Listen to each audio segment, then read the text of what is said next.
Gage Valley Wrestling. And I think this video is just cut on halfway through that introduction. So that was entirely wasted.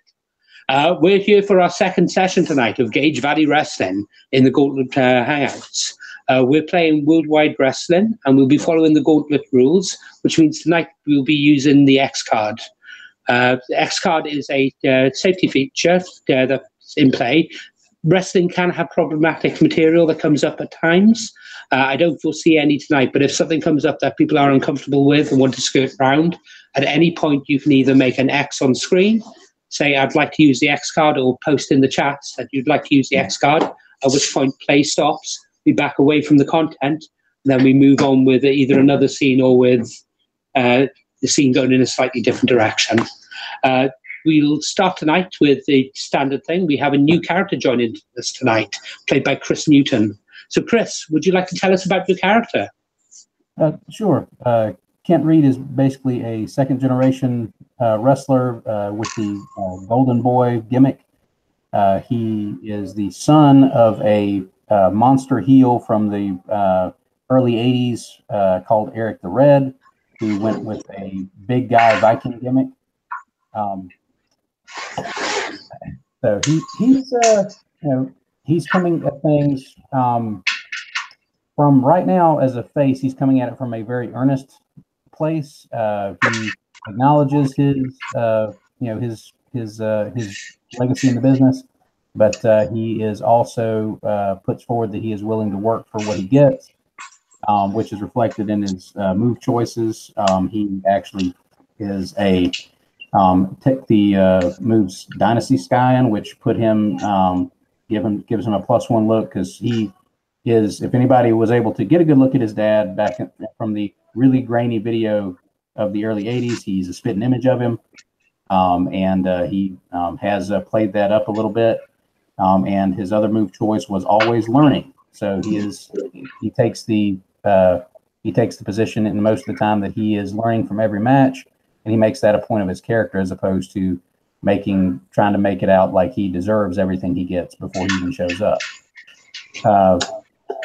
He's tall, about 6'5", but has a lithe build as opposed to a big guy build. Think early Randy Orton as opposed to a Lex Luger style of body.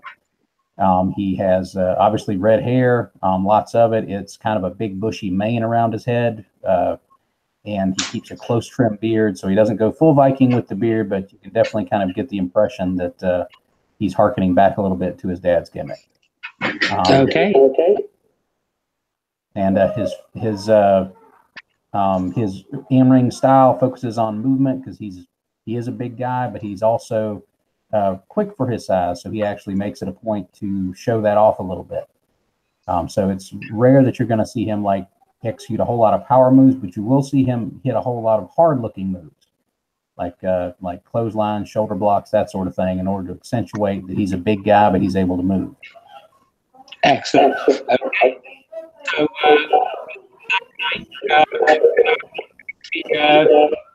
your questions, if you. We're getting some really bad echo at the moment there. I didn't hear anything you said, Garwin. I'm sorry. Okay, let me try again. Can you hear me now? That's much better. That's much better. Okay. I think it's the problem with running off the tablet. I don't have full control over what's actually going on here, I'm afraid. So in which case, Chris, would you like to ask your heat questions of the other wrestlers? Sure. Okay. Who did I debut with and then leave behind?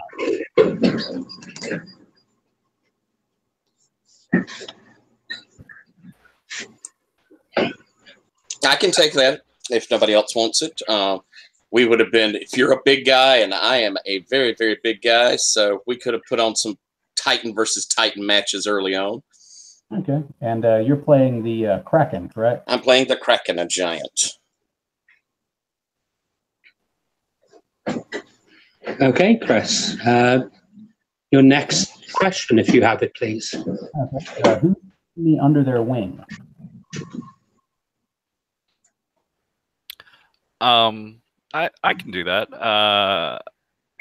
I think maybe because I'm playing a very into gimmick character, a sort of undead vampire character. And so I do a lot of like in kayfabe, in gimmick stuff. And so I think maybe I helped you with, not at all with the wrestling, but with really sort of living in that Viking persona.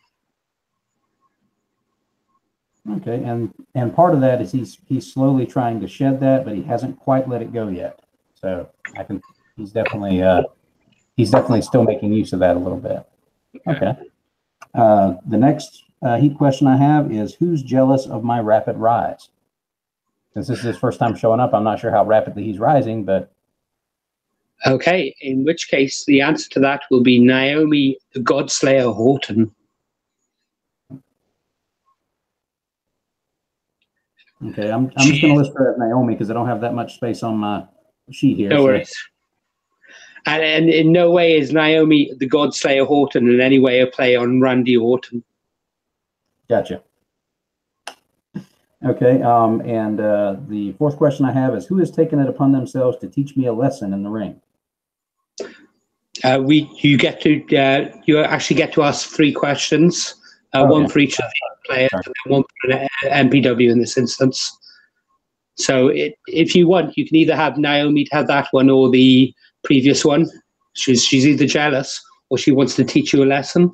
Those go so well together. I think either one would work for her. So okay, we'll stick with the who's jealous one and kind of cut it off there.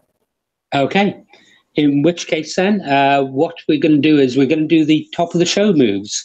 Right at the start of each show, we get to see if any character is at audience 4. Any character at audience 4 then gets to roll a move with plus luck, and gets to roll the top of the card move over. So that would be me, I believe.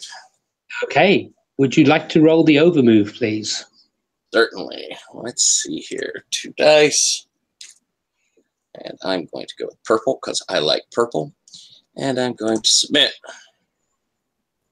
6. And I'm rolling with anything? Are you rolling with luck? With luck. Okay. So that's a 7.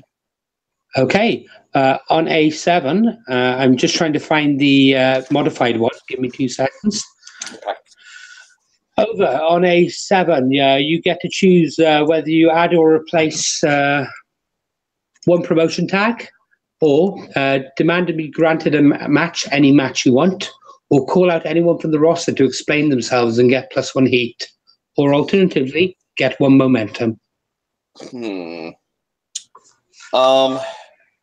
Think there's anything we want to switch up on the promotion? I don't know anybody. Yes, the current promotion tag we have are Home Arena, which is a CW Valley Dome, Devoted Following, Greener's Grass Roster, which is a Trouble, and a Poor Maintenance. Let's well, let's see. This is our last session. So let's try and let's show that we've been working a little bit. Let's replace that Greener's Grass roster. Okay, what would you like to replace it with? We already have Devoted Fans, and we have the Arena. Given that you're actually replacing a Trouble, you have to replace it with a different Trouble. Oh, okay. So I can't just get rid of a Trouble? Just give me 2 seconds. This is the trouble with going in between different rules. Oh, I know. I'm so sorry. No, it's okay. It's not your fault. My computer blew up. Okay. Choose whether you add or replace a promotion tag. So you can't remove one, unfortunately. You need a 10+ for that. Oh, okay. Gotcha. Well, then in that case, we'll leave the Green as Grass roster. And how about we put on a... I know there's something like a cable deal. Is there something that's lower than that, like we have a show, a local TV show we can put in? Yeah, we can go with that. We've got a broadcast deal. So we've got a broadcast deal on local radio. Local cable. Excellent. Okay, that's what I'll put on one of the CW affiliates, I'm guessing. That makes sense. Okay, so with that done, if you look at your character sheets, you lose all your momentum from last time, and you start with momentum based on your audience. So if you're on 4 audience, you will start with +2 momentum. If you're on 3 audience, you'll start with +2 momentum, and 2 audience, you start with +1 momentum.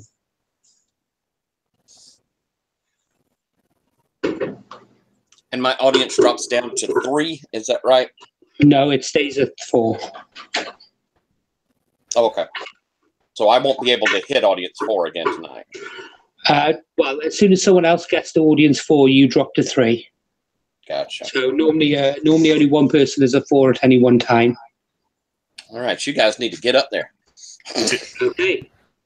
So to start with, what we'll do is we'll have a brief backstage session, and then what we'll do is everyone will get a chance to cut promos, allowing them to try and set up matches or set up. Goodness, I'm losing the words tonight. Special matches, and actually add things to the matches in terms of. I can't even remember the blooming words. Not speculations. You know what I'm on about. Stipulations. Stipulations. Thank you. I'm sorry, I'm having a very bad night of it tonight. Okay, so we will start at a backstage sign-in. The fans are out the doors. Everyone in this promotion has a very dedicated fan base. So you see a lot of people there dressed up as a favorite. You get little kids actually running around dressed as the Kraken in the Kraken material they have. You get people there, and you get the goths there and the anime fans in the long Alucard trench coats, and you get several people there dressed up as Vikings. Well, of course, he is never going to shake that. Indeed. So firstly, you got the fans being put in line. They come up. The first one comes up to a couple comes up to the Kraken, and they hand over the actual photo. And the boy is obviously really excited to be here. The girl looks bored and doesn't want to be there. Can you sign it to Johnny, please? Of course. And I do my Johnny and the Kraken. And I do love my fans, and I'm kind of a soft heart. So since he actually looks like he's having fun and is excited, I go, would you like to ride on the Kraken's shoulders, little boy? Yes. And the girl just tosses her hair and looks. Seriously, we came all this way. We came all this way for this, just to get a piece of paper signed. Oh, don't sis. This is my hero. This is the Kraken. Really, the Kraken? She looks at you. Doesn't look like much of a Kraken to me. I body slam her. No. I'll a little early to go Kenny Omega in here. I don't think we need to do that. I'll pick up the little boy and I'll give him a full lift up to where he's up a good 9 feet up in the air and put him up on my shoulders. Kind of, see, you can look right down on her bald spot, little boy. Sure, her hand goes to her head. How dare you? I don't have a bald spot. Look, you're the one who's bald. The water messes with my hair. And I'll give the kind of flip off to put him back down on the ground and set him back. Messes with your brain, more like.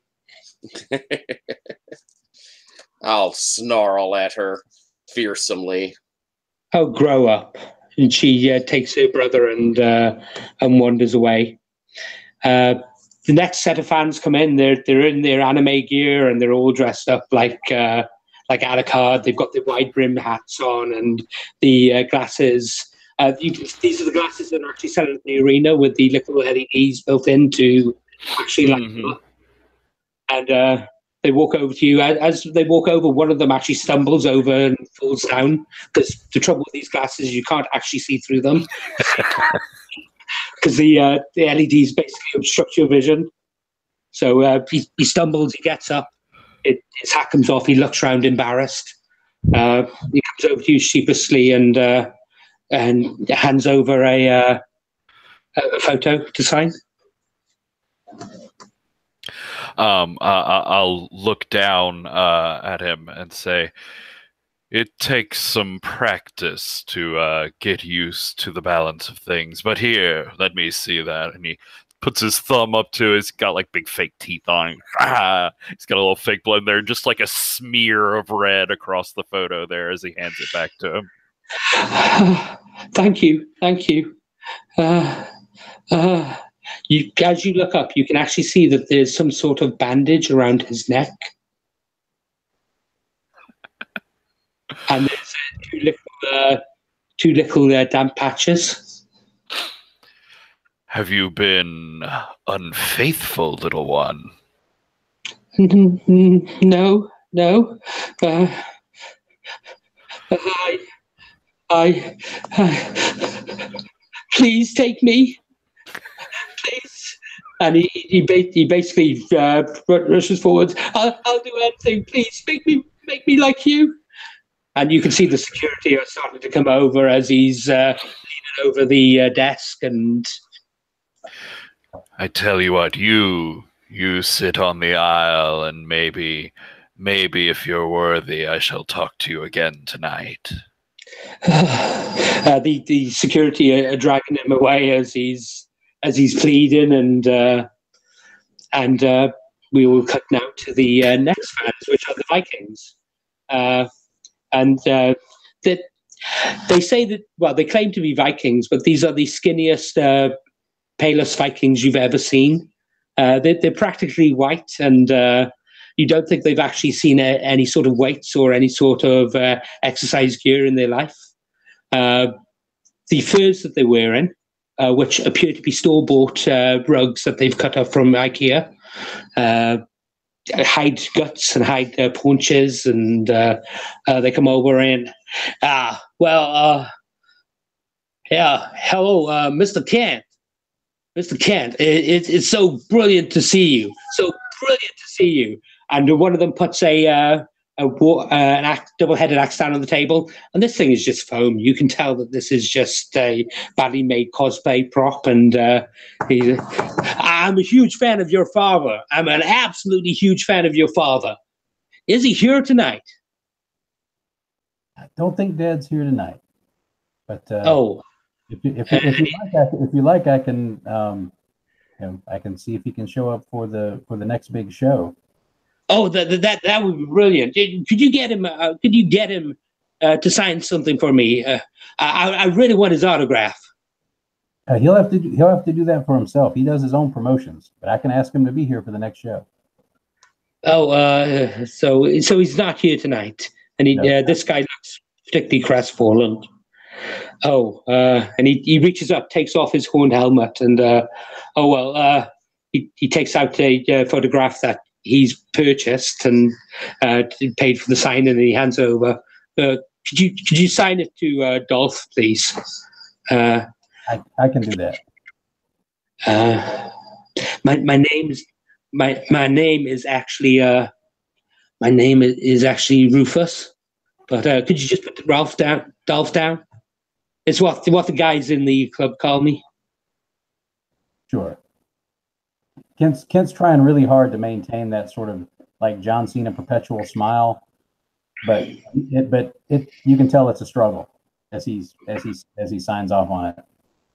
Okay, so then the next fan comes forward, and it looks to be a large woman, and she throws down a photo in front of you, and this is a really heavily muscular woman. Yeah, could you sign it for Naomi? For Naomi? For Naomi. I look a little puzzled, but I sign it. Given that I'm going to destroy you tonight, this is going to be really, really worth a lot of money. So if you could just sign it to Naomi, and then I can get it up on eBay straight away. He signs off on it with a flourish, and he stands up and says, it's going to be worth a lot on eBay, because it'll be the last thing you get signed. I doubt that. We'll do it. Oh, they don't call me the God Killer for nothing. I'm not a god. No, you're not. Your father maybe, but I don't think demigod even counts.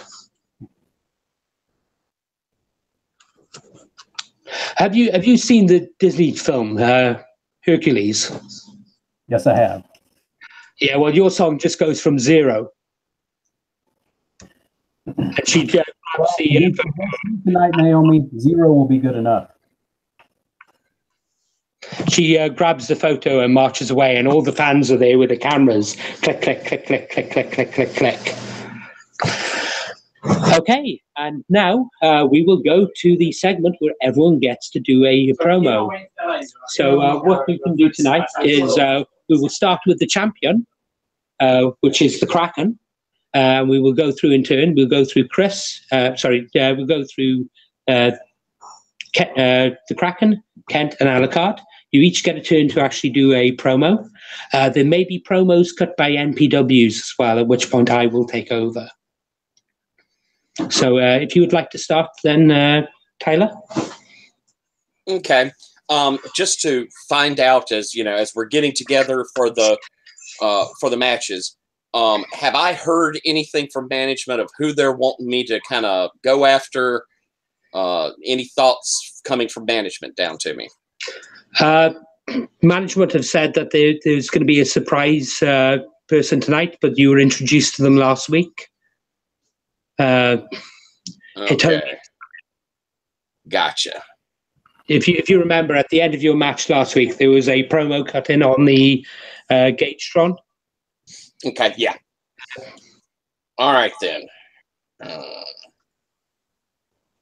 So, we have the kind of thunder and lightning sounds behind him as Kraken goes, I have risen from the deepest depths of the abyss to once more walk across this tired, tiny little valley. I am the greatest and most horrible calamity the land has ever seen. And I shall show that I gained what I deserved as I hold the belt aloft. And any who come at me will be destroyed. There is no one wrestler in this entire promotion who can stand against the Kraken. And I have heard they have had to bring in more to cause challenge to me. If you are out there and wish to face your destruction, come and be swept away by the tsunami, little man. Okay, can you roll plus luck for a cut a promo, please? I will. Well, I rolled 6 again, so 7. Okay, so as a result of this, you can make creative book you in a match, add a stipulation to a relevant match, gain +1 momentum, or gain +1 heat with the subject of your promo. I think I'm going to grab that +1 heat with Hitomi, you say? Hitomi, yes. So what we will do is after you finish your promo, there's static come up on the screen. There's Shimmerson music starts playing, and you see what appears to be a garden covered in snow. Now, they've tried to make it look all Japanesey, but this is obviously someone's back garden that they've literally just had snowfall, and they put a few things out to make it look like it's supposed to be a Zen garden. You see a face? You see a figure dressed in red, in a long red kimono, her back to the screen with long black hair, with horns sticking out over the actual hair itself. And she walks into frame. stops in the snow as the snow's falling around her. She turns and looks back to the camera. And she's actually got on a stylized Japanese kabuki mask. And she lifts up the mask, takes it off. I am no man. If no man can destroy you, you are in trouble. Hitomi is here. And the Shimazan music plays up, and the screen basically fades to red. And the picture of the kabuki mask plays directly in the center.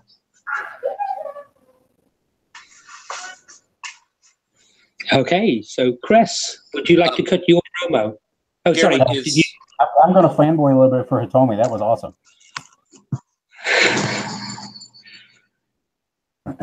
Sorry, Tyler, did you want to say something? Yes. Is Hitomi a face? Hitomi is a heel. Okay, never mind. I was just checking for the heat map. Okay. It's less of an issue with you for obvious reasons. But Chris, would you like to cut your promo? Yes. This is more of a simple thing. He's basically in the interview space backstage. No big lead-in or anything. Okay. Would you like to have an interviewer there? Yes. Okay. I can't remember who the standard interviewer was.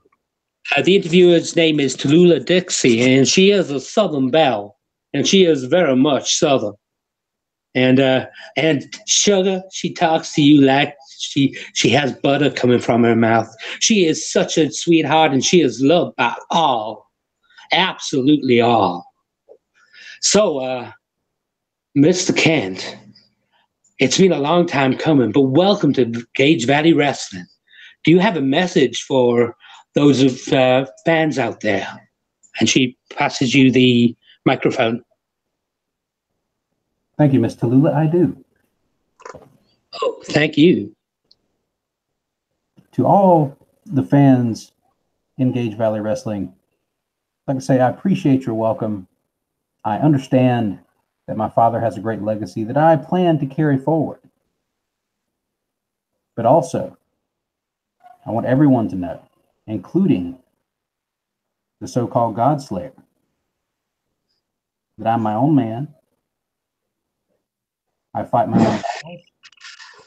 And tonight, you will understand that you're not facing a legend. You're not facing an icon. You're facing tonight is just the guy who's going to win. Because that's all I need to do, to show you that I'm better than you. And that's what I'm going to do tonight. And he hands the microphone back to me and says, "Thank you, Miss Dixie." And he steps away. Well, thank you very much. That was Mr. Kent. Mr. Kent Reed coming at us tonight for the first time. And I'm sure he's going to make a big splash. And before we go on, we just need to have a quick word from our sponsors. And you can see behind her is a looming figure, actually in the back of the camera. And she stops, looks up, and Naomi Orton is standing there, looming over her.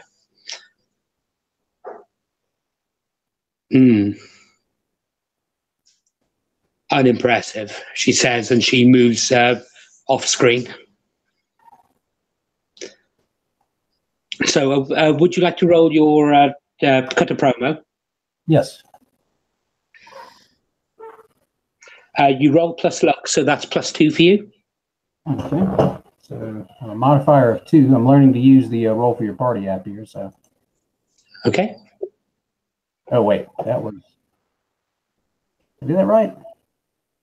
I don't know. I don't actually have it up, unfortunately. Yes. If you should have those 2 clear ones there, those 2 4s should be you. Okay. So it's I rolled 2 4s and then add 2 to that, so that's a 10. Hey. Yes. So you gain +1 momentum. You also get to either make creative book you in a match, add a stipulation to a relevant match, gain +1 momentum, or gain +1 heat with the subject of your promo. I want +1 momentum, and I want another +1 heat. That's fine. So gain 1 heat with Naomi. Naomi is also a heel, so you also gain. You also have 1 heat from her from that as well. So you have to heat +4 with her, I think. Yeah, I believe so. So that means that when you actually are in a match with her, at the end of the match, you gain +1 audience for that. Okay. So before we go on to you, Patrick, I'm going to do one other short scene. You're called into the manager's office. All right. So as you walk in, you see Donnie Mueller sitting at his table. He's got his cheap suit on again, cheap stage suit that looks like it's really well cut, but is made from very cheap, clingy material. He's got his legs up on the table, smoking a cigar, and there's someone sat in the seat in front of him. And there's, as you look, there's Gustav Grey, Count Gustav Grey.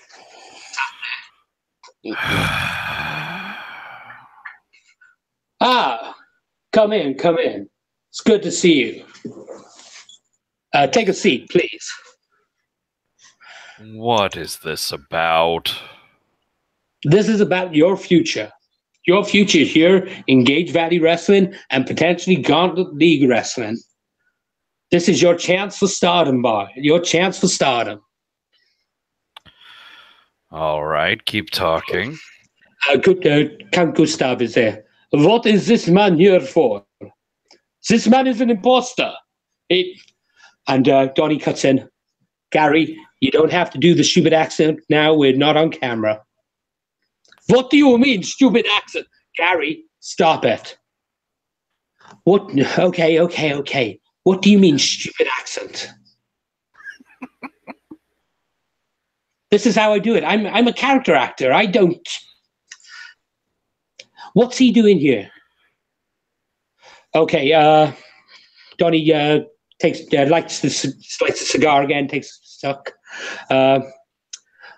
We spotted that there's a bit of a synergy between your two gimmicks. So we'd like to make you a tag team. With that thing? That's hardly a constructive way to begin a relationship like that. Well, neither is bursting through doors and blinding people. What do you even see in him? What would the audience see in him? He's very popular with the audience. He sells merch. I sell merch, and mine isn't just red food coloring. No, but you don't sell action figures yet. We can't copyright your action figures and sell them legally. I'm telling you, just shift some of the colors. It'll be fine. No one will notice. But anyway, we've got a long, proud tradition here of tag team wrestling in Gage Valley Wrestling. A tradition going back at least a year since we founded the franchise. We would like you to compete together as a tag team. On a trial basis, of course. And who would we be going up against? Would they at least be interesting? Well, we got the tag team champions, the Flying Scotsmen. They're in tonight, and we'd like you to have a match against them. I know it's very quick to actually give you a title shot, but they're good at carrying people, and they'll be able to put you through your paces. Look, fine, as long as you promise Gary not to screw anything up in the ring and that I don't have to talk to you unless we're on camera. That is fine with me. Gary, don't do the accent. That's fine with me then, darling. Oh. Can I go now? By all means, Gary. Go get suited up. Indeed, I will go. Gary, stop doing the goddamn accent. And he stands up. He closes the door. And Donnie comes and sits in the chair where Gary was. Now, I heard there was a little bit of a hoo-ha backstage last event. He comes in with lights and camera, I'm assuming, and I start doing a showpiece, and suddenly his nose is bleeding and he's crying or something. Yeah, Gary's a bit of a character for sure, but he's popular with the fans. He'll be good for getting you over. Besides which, you know how much we have with your gimmick as it is. I mean, we've got the anime people breathing down our necks here. Look, what are they gonna do? It's a 10-year-old show and they're in Japan. It's fine. Yeah, do you know where we're planning to tour next year? I'm hoping it doesn't start with a J. It starts with a J. Huh. And I would like to have you on that tour, but we need to actually get you to look more generic vampire than copyright infringement. Look, fine. If I could use the old count for an evolution and sort of work up some new details, that's great. But this shouldn't take too long, right? No, this isn't going to take too long. It's not so much an evolution. We're using him as a cover. He is not a trademarked character. In fact, that's something he doesn't seem to realize. Anyone could have that gimmick. You bring in crowds, and I would like to see you bring in crowds. I'd like to see you do well. You did a good job last week, and putting up with everything the drill put you through. You kept your head. You kept your cool. I'd like to see you carry on doing that. He holds out his hand. I'll give him all the respect I gave Scott. And he shakes the hand. You do that, and try not to break anything. We haven't exactly got the budget to replace a lot of the equipment and the costumes. I like the new ring mat. The color suits it. What, red? Easier to wash, right? Well, it's not so much easier to wash. We couldn't get rid of the stains, so we had to dye it.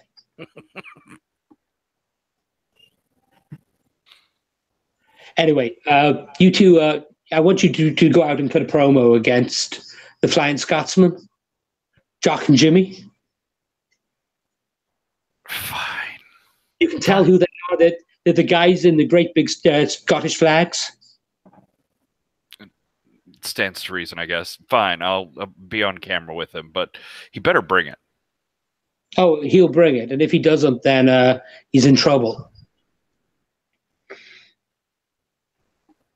Now, quick, we need you to record this promo before we get on with the show.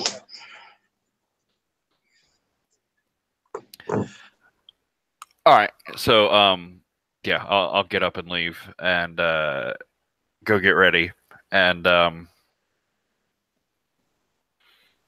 I guess we probably have like a crypt set somewhere in the back. I think I had like a fabric cube or something last time. That's right. Yes. In fact, as you get to the set where they're going to film it, you notice it's the same garden that Hitomi used. It's just they've redressed it. So there's snow on the ground. There's two coffins there that they've covered open. One of them is a bit more ostentatious than the other. One of them is more a plain coffin. It looks like they've literally gone to an undertaker's and hired a cardboard coffin. Except it's looked to have a wood effect on it. So, Count Gustav is there. He comes out. So, are you ready for this? Give me just a moment. I need to set up something, and I'll go off and grab one of the assistants and send them to go grab that fan that had come up and gotten their signature from me earlier. Okay. And have them bring him backstage. Okay. So that's fine. And do you want to describe your promo then? Yeah. So sorry. phone's making noises.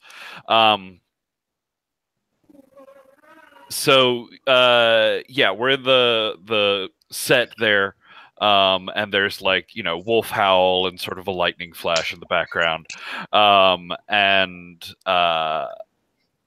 the two coffins, they open simultaneously. And I think Gustav does the whole like stiff as a board sort of rise up out of it, and Alucard gets up a bit more languidly and sort of yawns and leans back on his coffin, sort of props his feet up on Gustav's as he's getting out of it. So Gustav stops and looks down at the feet, looks at you. You can tell he's not impressed, but trying to hold it back. So, I smell victims. Do you smell victims? I smell some sweet, sweet Scottish blood.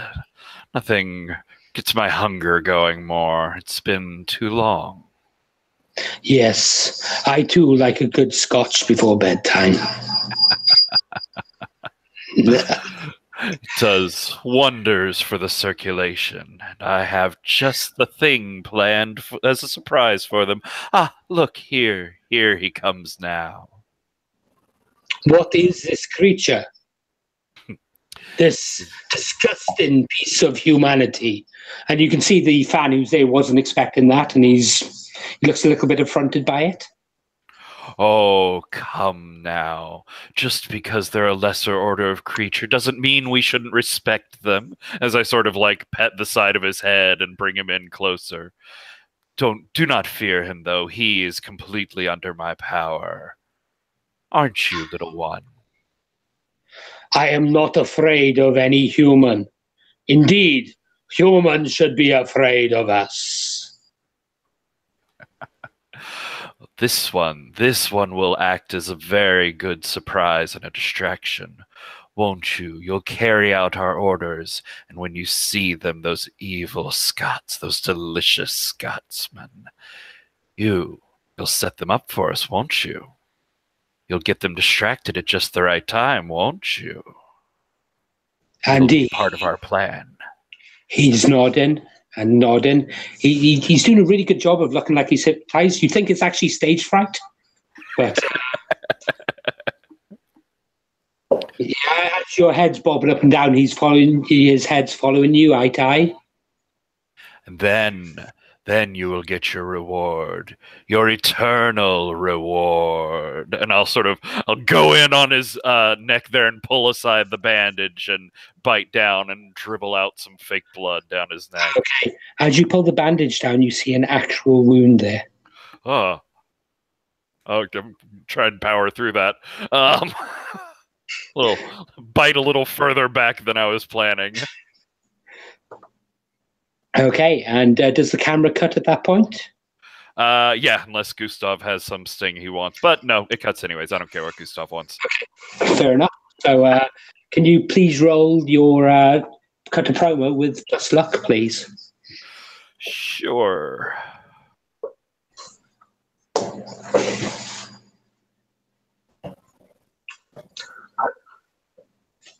Excuse me. So that is a 9.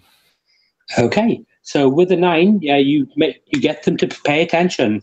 Either get creative to book you in a match, add a stipulation to a relevant match, gain +1 momentum, or gain +1 heat with the subject of your promo.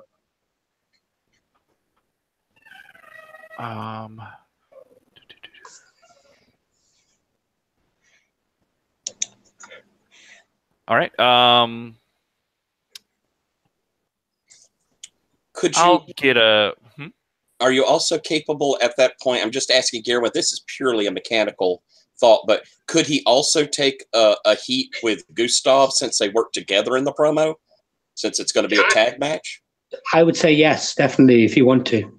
Okay, yeah, I would like that because we actually have 0 heat together. Yes. Okay, so gain +1 heat with Count Gustav Grey. All right.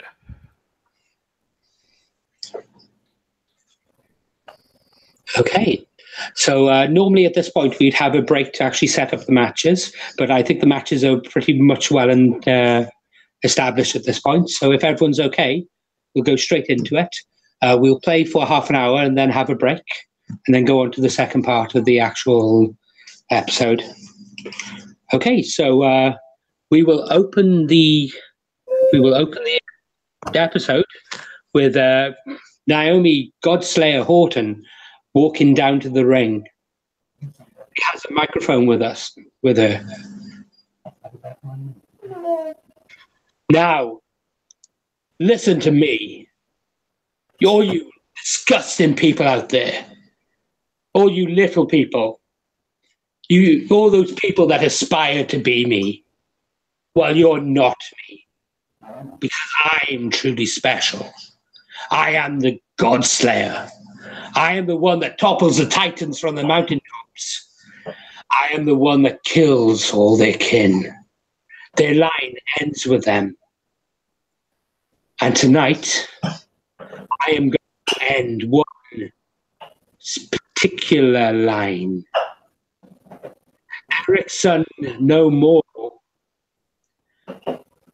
No. Mr. Reed, come down here if you will. I challenge you. Do you have the guts to face me down here? Do you have the guts to face me, the Godslayer, and face your end? Do you have to face me? And she points up within this cage. And you can see the light go up. Kent's music is going to hit right after that, right after she calls him out. Nobody knows it's his music because it's his first appearance. But okay, so the fans look confused, and you come down, you come out to the entrance ramp. Do you have a microphone with you? I do. Okay, so would you like to actually cut a promo or work the crowd before you go down to the ring? Oh yes. Okay, which would you like to do? I'm thinking number one. I think I'm going to go for I'm going to hit with the hit a cheap heat move. Okay. And call her out for insulting all the great fans here. By all means, go ahead. And then go through that. Then move into cutting another promo on her.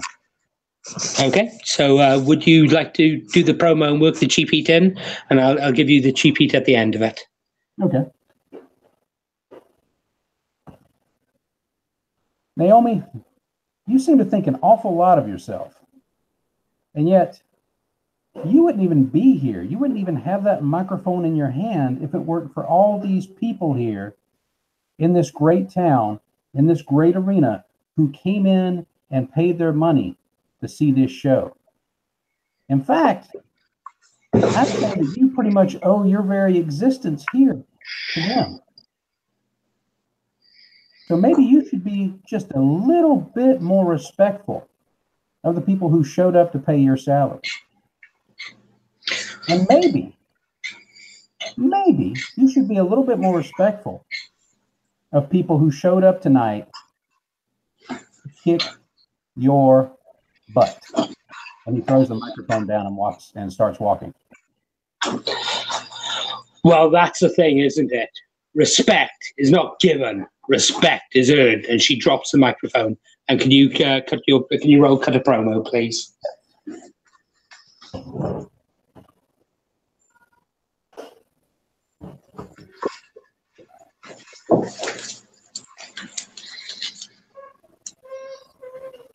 Okay.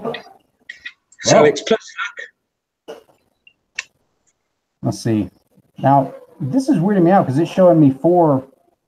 Which ones are the supposed to be the right dice? I think I might be entering this incorrectly. What you've done there is you've rolled 2 2s this next time. In the future, if you like, what you can do is choose 2 of your dice by just clicking on them, and then you can hit that green button, reroll selected, and that'll just let you reroll those 2. But since your first roll was 2 4s and you've put 2 more in, that means you rolled 2 2s this time. Okay. All right, so I've got 4 plus my luck is 2, which gives me a 6. Not quite enough to get me there. Would you like to spend a momentum? Yes, I think I will spend one of the 2 momentum I have currently to bump that up to 7 to 9. Okay, so in which case then, on a 7 to 9, you can make creative book you in a match, add a stipulation to the relevant match, gain 1 momentum, or gain +1 heat with the subject of your promo. I think I'm going to replace the momentum with that. Okay. I want to have the 2 in the bank. Okay. So she's standing in the middle of the ring. You come down to the ring, and as you enter, around you, and you have control. Okay. In which case, Patrick, would you like to commentate on this? Sure. This sounds like a battle to really shake things up in here. Naomi Godkiller, she's saying she's going to end a line, but will this be the start of a new one? There we go. Okay. Okay, Chris. So she's in the middle of the ring. She's basically an incredibly well-muscled MMA. She looks like an MMA fighter. She's incredibly well-muscled. She's covered in tattoos. If you look on the page on the wiki that we have, there's actually a picture of her. I don't think I have the link to that to hand at the moment, unfortunately. Okay. I don't have the page up, but I've kind of got a picture of her in my head, I think. Okay. What she does have, she has a scarf that covers her lower mouth. So a red scarf down there that she pulls off and throws to the outside of the ring, and one of the fans grabs it. Okay. So how do you start? She's there ready to square off. She looks like she's bracing herself, waiting for you to come in. Okay. Now, well, Kent's going to basically yank off his habitual hoodie that he wears and tosses it to ringside, and then he rolls in and he starts off basically with his standard offense, which is him basically running at her, going for a clothesline or something like that. I'm seeing that basically she sees that coming and ducks it, and he rebounds off the ropes again, and he's going to basically do a they're going to do a couple of like spots similar to that. Like she takes a swing at him as he's on the rebound and he ducks that. Then he comes back and finally he's going to try to hit with a really high flying shoulder block to take her off her feet. Okay, can you roll plus work then, please, on a wrestling move? All right, then I could click on my last 2. That's right, yes. And re-roll them. Okay. Okay, that gives me a 6 plus 2 would be an 8. Okay, so at that point, you can either retain control of the match or give her control and gain 1 momentum.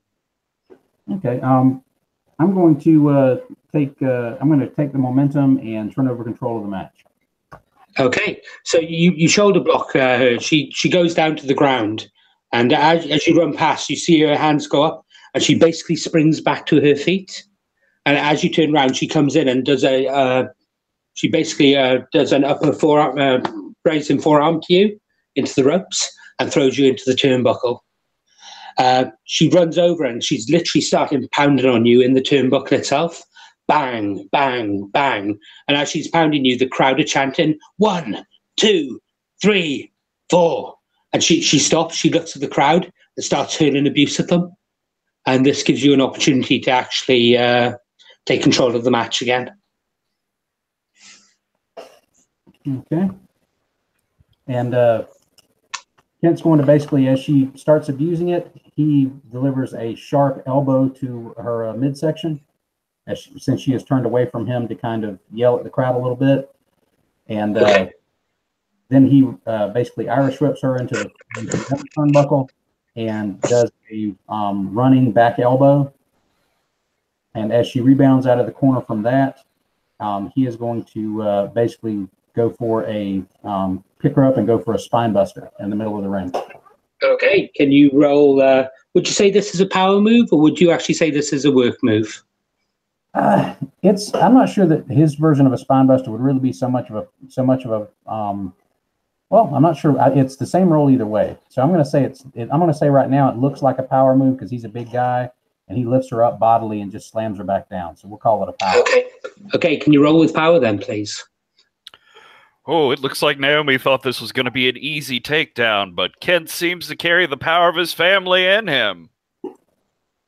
Whoa! Holy shit! Yes, he does. An 11. Okay. So at that point, you can gain 2 momentum. Or, sorry, 1 second. You can gain either 2 momentum or gain 1 heat with your opponent.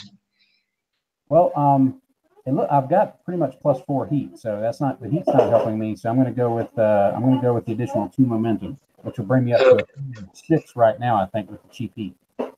Okay. So the God Slayer is down. She should not take her eyes off this man. Okay, so would you go to explain your next move? What sequence do you go into next? Okay, the spine buster. He actually floats over and tries to go for a quick pin. She kicks out of that really quickly. It took the wind out of her, but hasn't really hurt her that much. She's taken a lot worse than that. So okay, at which point, Chris, she is going to interrupt. Okay. As you come over for the pin. Come in for the pin, 1, 2, she kicks out. But as she kicks out, she grabs your arm and pulls you into a full extension armbar and has you in the middle of the ring, actually doing a submission move on you, basically overextending your arm and trying to pop it out of its socket. Oh, now is she taking control back, or do I have enough? She's taking control of the match, okay. And as she does this, she pulls hard, and you can feel her actually pulling more than she should be pulling at this point. So it does feel like she's actually trying to do the move properly. Oh, all right. That's a little bit frustrating. Oh, that is unpleasant, folks. I can hear the grinding from here. All right, I'm moving into spinning a momentum and taking back control of the match. Yeah, by all means. And he is going to again just muscle her up with using the arm bar, really kind of showing off the power legacy thing he's got going, I guess. And he's going to muscle her up and then do a sit out power bomb. Okay, so that's definitely going to be a power move in this instance. Can you roll plus power, please? 7. Okay, so you can either keep control of the match or you can pass control and gain 1 momentum.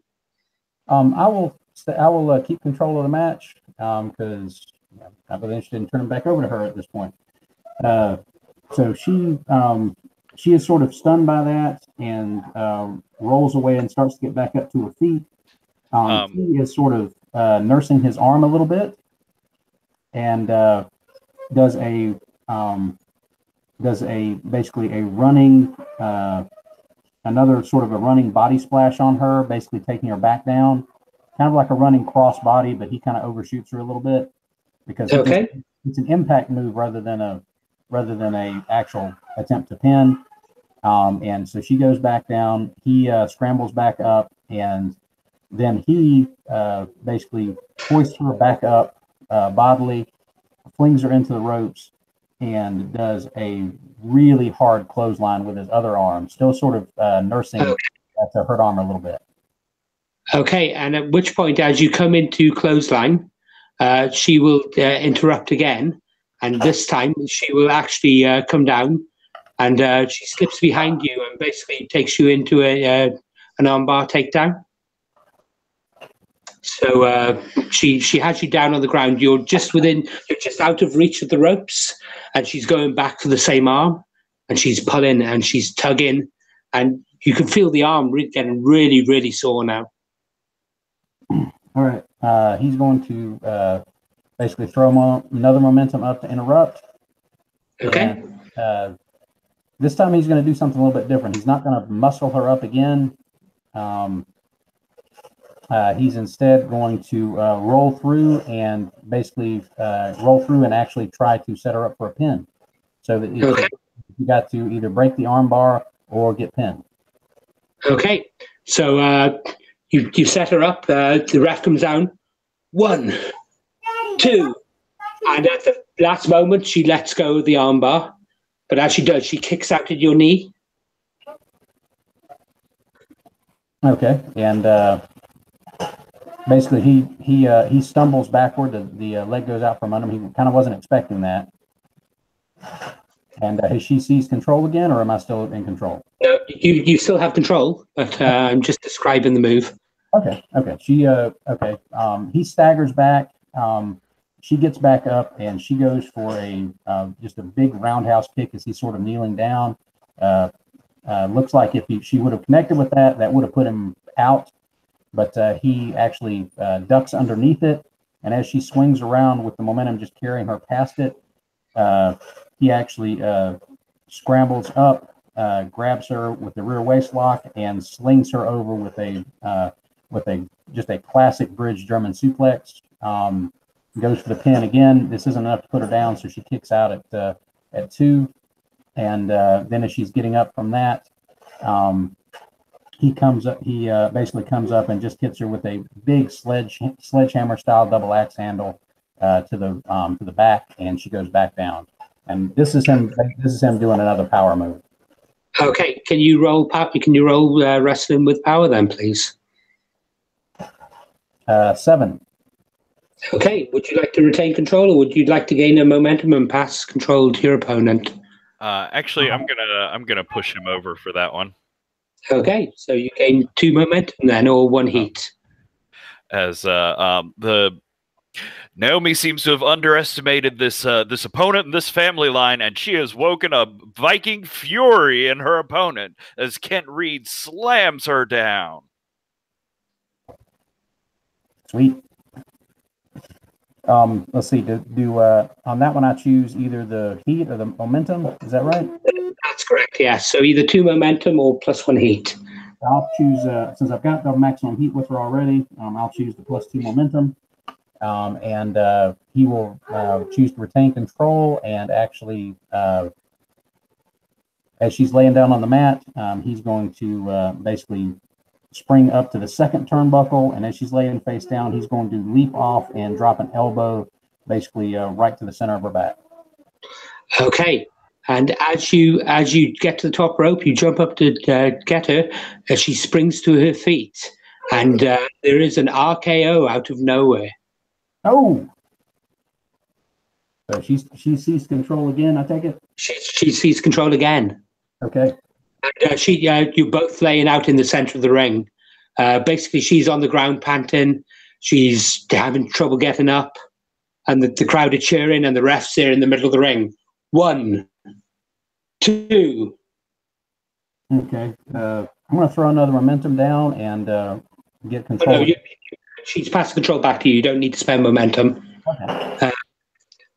Okay, he staggers sort of is using one of the turnbuckles to sort of pull himself back up to his feet after that, because he really was not expecting that, obviously, because it was out of nowhere. And his head's sort of lolling a little bit as he's getting back to his feet. I'll say she actually gets up and takes a run at the turnbuckle, going for a big vicious looking Yakuza kick. Right at his head as it's sort of lolling back. He basically drops down to a sitting position, dodging that boot, which sends her foot kind of over the top rope. And she's sort of caught like that for a second. And basically he turns that into a schoolboy, goes for another quick pin. Again, she kicks out of it. And as she's getting up, he actually basically gets a really solid, just straight-legged kick right to the face and puts her back down. And okay, yeah. Chris, at this point you are down to win the match. Okay. All right. Well, we're going to go for the finisher then. Okay. So can you roll your finisher, please? Okay.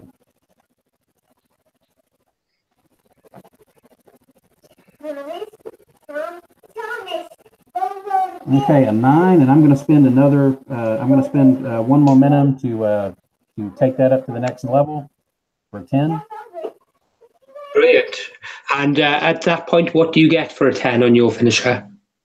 I gain +1 audience. Okay, so would you get plus one additional audience for actually wrestling someone you have heat for with? Okay, so I get 2 audience. So that puts you up to audience, I believe, 4 now, because you started 2, don't you?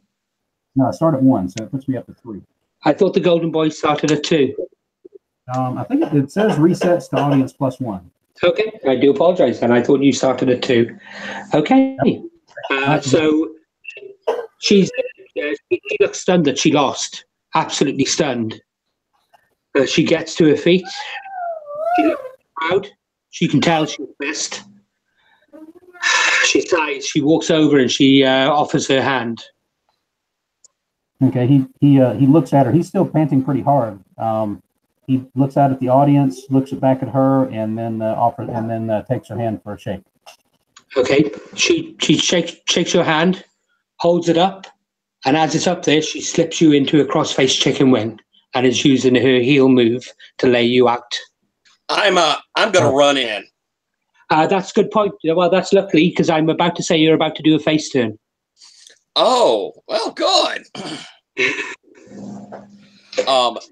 We get the crack then of the sound of Kraken's thunder as I come running down, and I'm going to come in and just lay the double axe handle on her back as she's got him in that chicken wing set.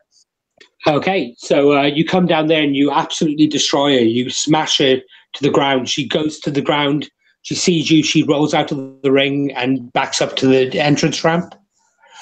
And as she's backing up, she gets a microphone. This isn't over, Reed. This isn't over. Tonight was only the first battle. But the thing about battles is you can never be sure when an ally will show up. And the camera cuts to directly looking at the Kraken.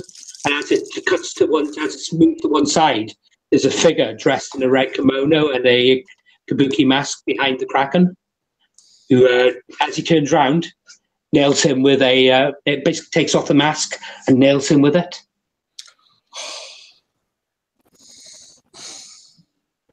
Ow. And at that point, we are going to cut, as I need to actually take a short break, and we will be back in a few moments. Damn her.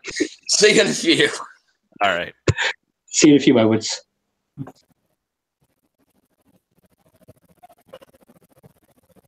I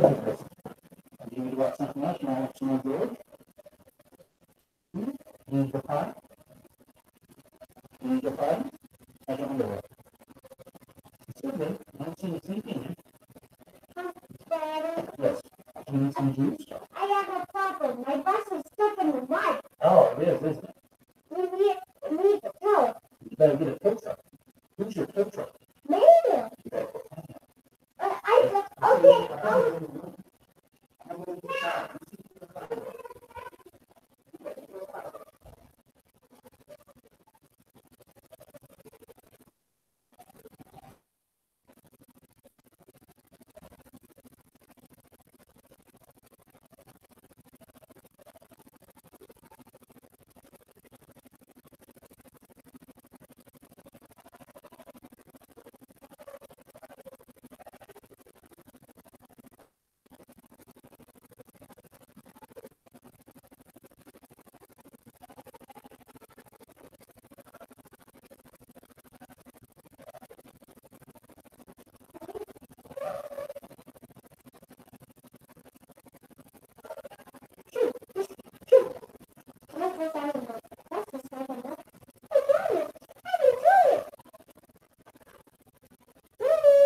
There we go. Sorry about that, guys.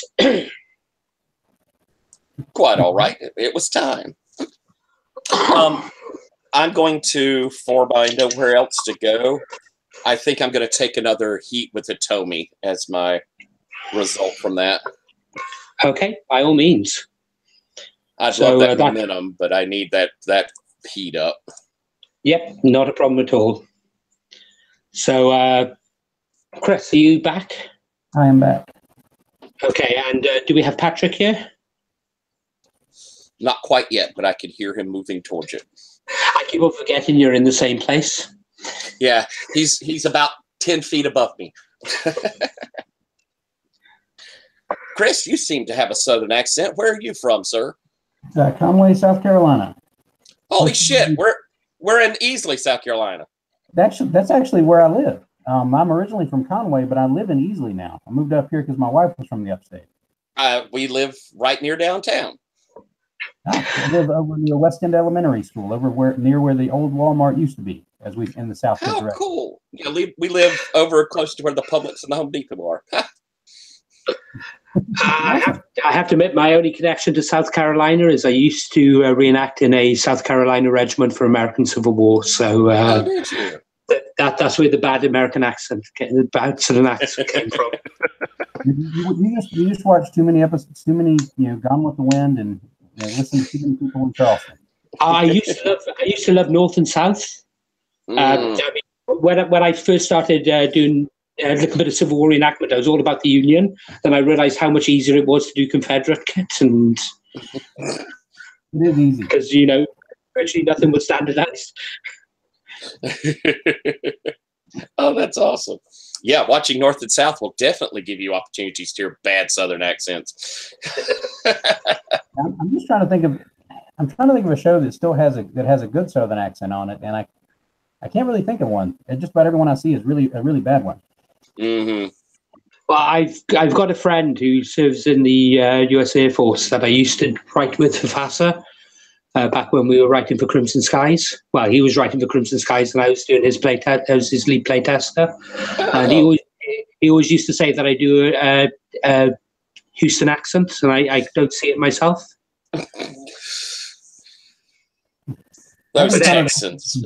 I haven't encountered enough people from Houston to really judge whether that's correct, but your Southern accent sounded very Gone with the Wind to me when you did the Tallulah, which I'm guessing was... It is supposed to be. I'm very much looking forward to Monster Hearts, where we got coming up in just over a month's time, when I will be playing a Southern Belle Ghoul, which should be absolutely lovely. Sugar, Jewel. Oh, Garwin, I cannot wait for that shit.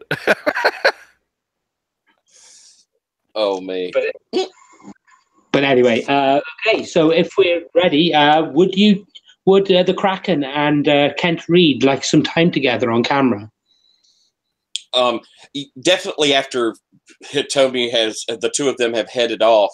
After I kind of and put myself, I'll be helping Kent up if that's good with you, and kind of give you the arm lift and be pointing back towards where they went, and doing a full. I can't believe they did this. These dastardly folks. And Kent is basically still looking a little bit the worse for wear. He's really selling that arm, so that's kind of he's when you pull up his arm, he kind of winces a little bit, and when it comes back down, you can see he's sort of cradling just a little, just enough to kind of show off that there might be some lingering damage from that. Okay. At which point, the stadium goes dark. A spotlight comes on the entrance ramp, and the theme music plays. Money, money, money, money, money, money, money, money, money, money, money, money. And Donnie Mueller walks out. He's gone from smoking an actual cigar, which he can do backstage, but now that he's front of house, he's not allowed to, so he's got a fake cigar. That's not actually, it's got a little bit of reflective tape on the end to make it look like it's lit. And he's got a microphone in one hand. Now, being a gentleman, and a Southern gentleman at that, such behavior by our newcomer here tonight, I find reprehensible, and it vexes me. It really does. I hate to see someone act so dishonorably. So, Mr. Kraken, champ, the Kraken, the big one. Tonight you'll be facing Hitomi, but it seems like Hitomi has an ally, and Miss Horton seems to have a thing for you as well. So, do you fancy having someone in your corner tonight? Does the monster that does the destroyer need someone to watch his back? I'll look over at Kent, stick out my enormous mitt to be shaken.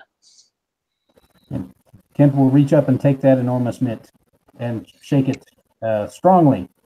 A little overwhelmed, but very determined looking. Then I'm making a match. Tonight it will be Hitomi versus the Kraken. And in Hitomi's corner will be Naomi Godslayer Horton. And in the Kraken's corner will be, and he holds the microphone up, and people start shouting, Kent, Reed, Kent, Reed, Kent, Reed, Kent, Reed. And Kent nods his head and gives a thumbs up to the crowd. Okay. So we will cut to backstage at this point. And the vampire locker room. And literally, as you get to Count Gustav's locker room, you can see it's full of cheap Halloween tat. He literally has his own coffin in the corner. That's lovely. So, we need to come up with a name. What are we going to be called? Yes, we are a tag team. Now, I think we should be Count Gustav and, sorry, what was your name again? Alucard Bloodstone. Ah, so Count Gustav and Alucard. Seems a little on the nose, don't you think? Well, what would you suggest for a tag team name?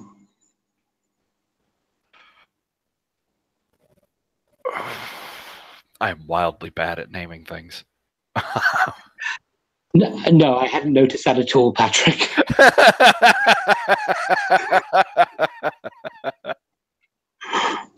Spider Hero?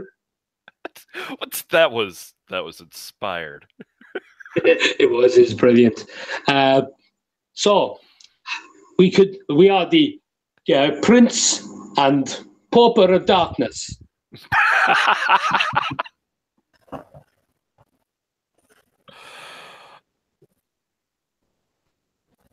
The Grey Ones. I'm open to suggestions, Tyler. Chris, you got anything? Well, the tricky part here is most of the good vampire group names have been copyrighted by White Wolf. So, my initial suggestion was the Kendra, but now that I remembered, I was like, crap, they've got it locked on that. Yeah, and it's not like White Wolf has ever sued a wrestler with regards to their name before. And they won the last one they did. So, so the Blood Pact. Blood Pact. Fine. Yes, we'll go with that. Very good. So, should we get ready to go to the ring? Are you not ready already? It's been an hour. What are you doing? Oh, I am ready. Are you ready? Are you ready for your destiny? No. That shit's not happening yet. The cameras aren't on. What do you mean? Are you ready to accept your place at my side? Come on, let's go. By the way, how are you feeling? Feeling fine. How are you doing? Are we friends now? What's happening? No, I just want to see how good of an investment it was. And he'll walk out the door.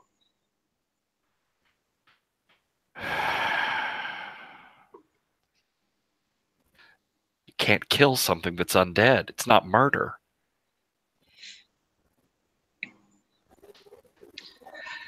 And in the background, as you walk out, the plant, the fan, will stand there. He'll look at you, and he turns and looks at one of the stakes that is laid up in the room, and he reaches over for it. And we'll cut to the scene at that point. All right. Okay, so you get to the gorilla position. Count Gustav is there. Well, as the senior member of this tag team, I should go second. Well, don't you want to get your face out there for the people to see? I mean, I'm such a nobody. They need you to really get them psyched up. Oh, do not worry. When I step out there, they won't be looking at you.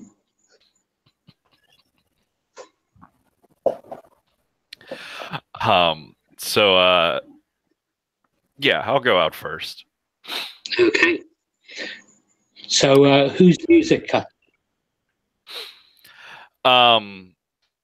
So I think we get sort of a generic sort of classical infused heavy metal guitar, sort of a Yngwie Malmsteen sort of feel to it. As I'm going out there, like I've set up with one of our stagehands to be out there as a security guard, and he's down there like hassling some of the goth kids, the ones out there with their glasses, and I think yelling at them something about like you can't be wearing those. They're the lights ruining the camera shots. They're arguing about like we bought them at the table out there.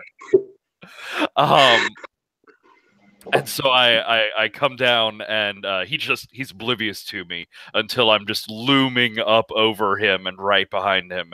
I say, these are my children of night, and you will not interfere with them. As he sort of trembles, I'll lean down, do the bite on his neck, and just copious amounts of blood, like so much fake blood, like the entire on-ramp here is just sort of slick and slippery with blood. Okay. So the security guard actually had a compressed air canister with a tube full of blood going up under his shirt. So literally, as you bite down, he presses the trigger. There's a huge just spray, and it goes over all the goth kids as well. Nice. And they're loving it. You've got this fake blood running around the glasses, and literally you see them wipe the glasses, and the blood just runs down. They take off the glasses, and they're just red with little white patches where their glasses were covering their eyes. And I do make sure to like spin and angle him so that the ramp here gets nice and wet and slippery. Okay, so Count Gustav walks out, and he's in his cloak, he's in his horn helmet, missing one horn. And he starts walking out gracefully. He starts walking down to the ring. He sees you, he walks over to you.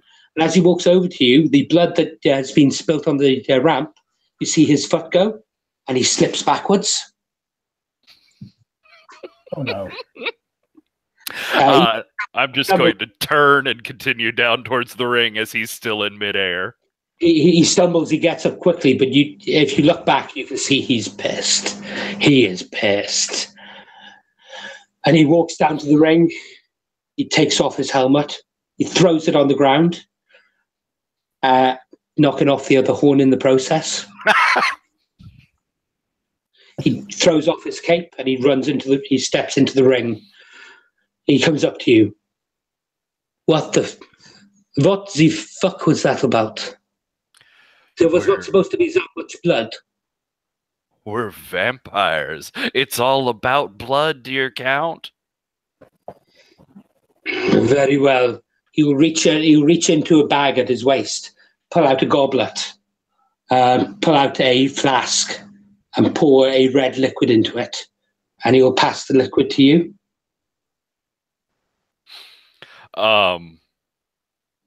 He's not drinking any first? He'll stop. After it's obvious you're not drinking it, he'll take it to his lips and pass it back.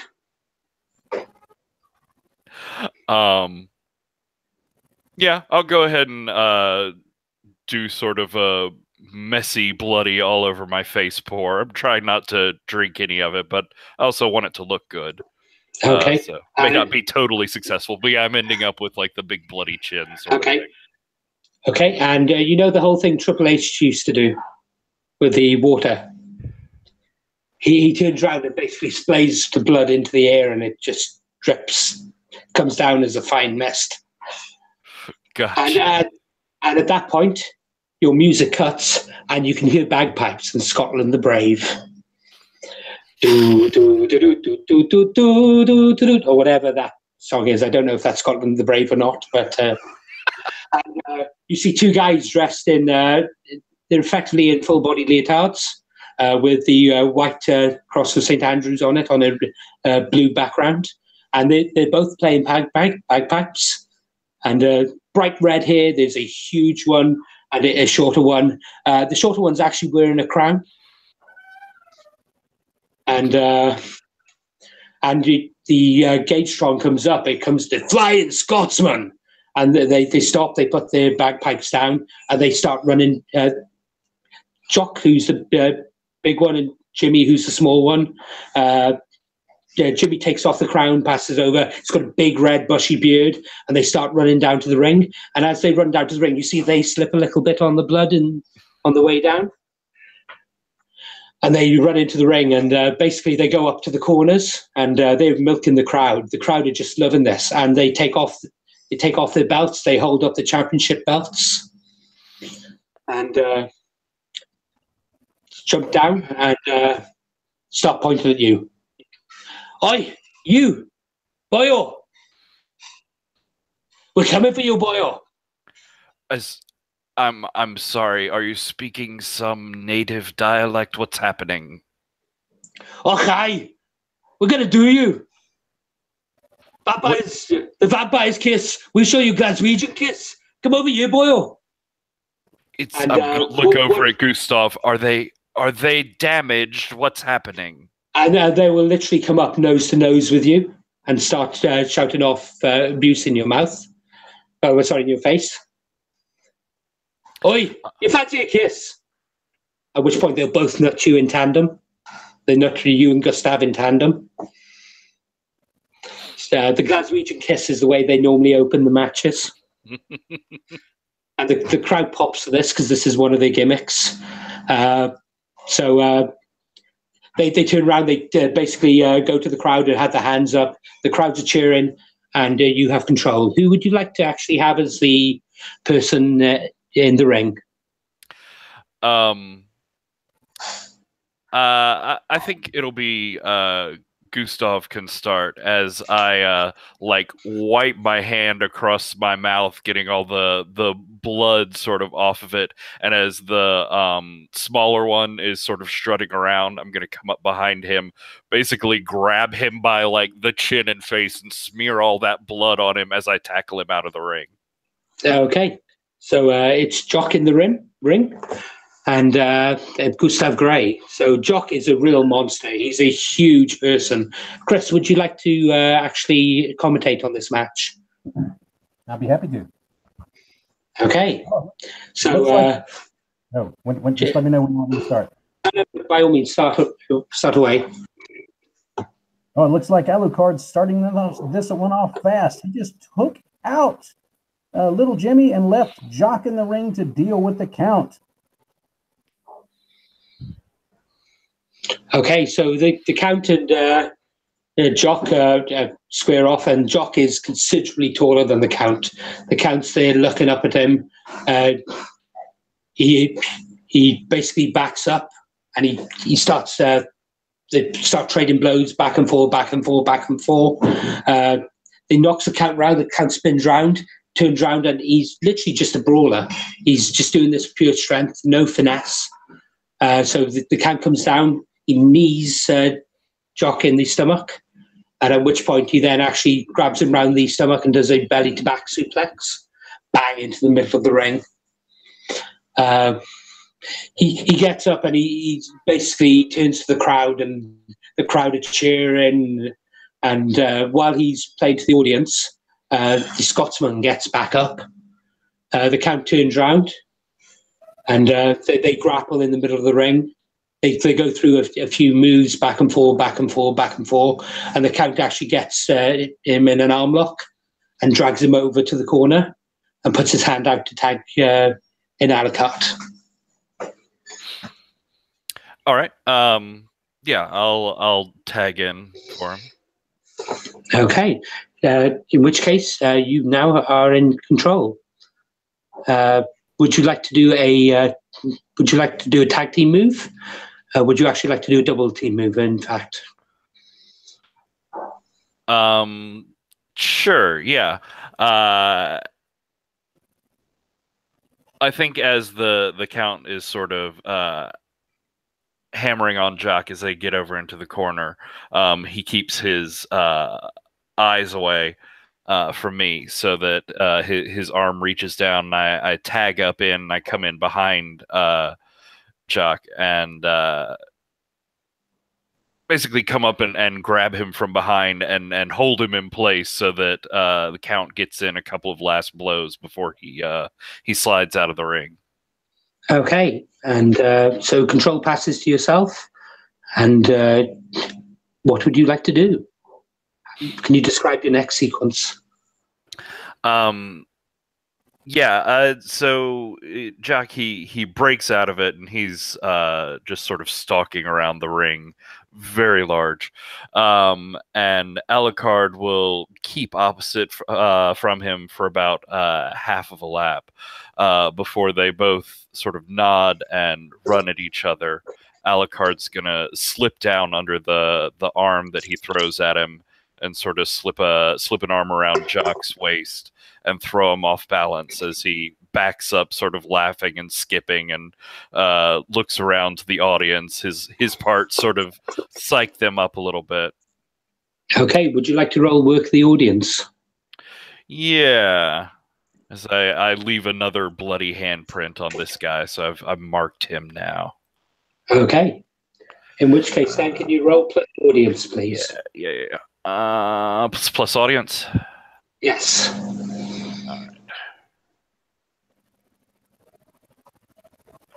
Oof. That's a 6. And I'll spend a momentum to bump that. Okay. At which point you can gain 1 momentum, or you can retain control of the match. I'll get the momentum back. Okay. So Jock looks at the bloody handprint. He starts thinking he's bleeding. He starts looking for the wound. When he realizes that he's not actually injured, he turns around and faces you, and he basically just marches over, grabs you by the arm, Irish whips you into the ropes, and as you come over, he does a big boot, and bang, you go down in the middle of the ring. And as you go down, he's down on top of you, and he's just wailing on you. Bang, bang, bang. And the crowd are chanting, 1, 2, 3, 4. And while he's working the audience, he'll pass control of the match back to you. All right. So he comes down for number 4, and both my arms are just up, so he hits me straight in the forearms there. And as he sort of reels his hand back, I'll shove him up off of me, and grab him by the neck, back of the head, sort of drag him over towards the corner, and slam him head first into the turnbuckle. We do a couple of passes back and forth at each other, sort of in the middle, and I knock him down once. He grabs me the second time and gets me down on the ground again. But as he's coming in for the pound this time, I will stare up at him and sort of raise both hands to the side and hypnotize him into just standing there stock still as I stand up and lord my power over him to the audience. See if it works. In which case then, can you roll wrestling move plus luck? Sure.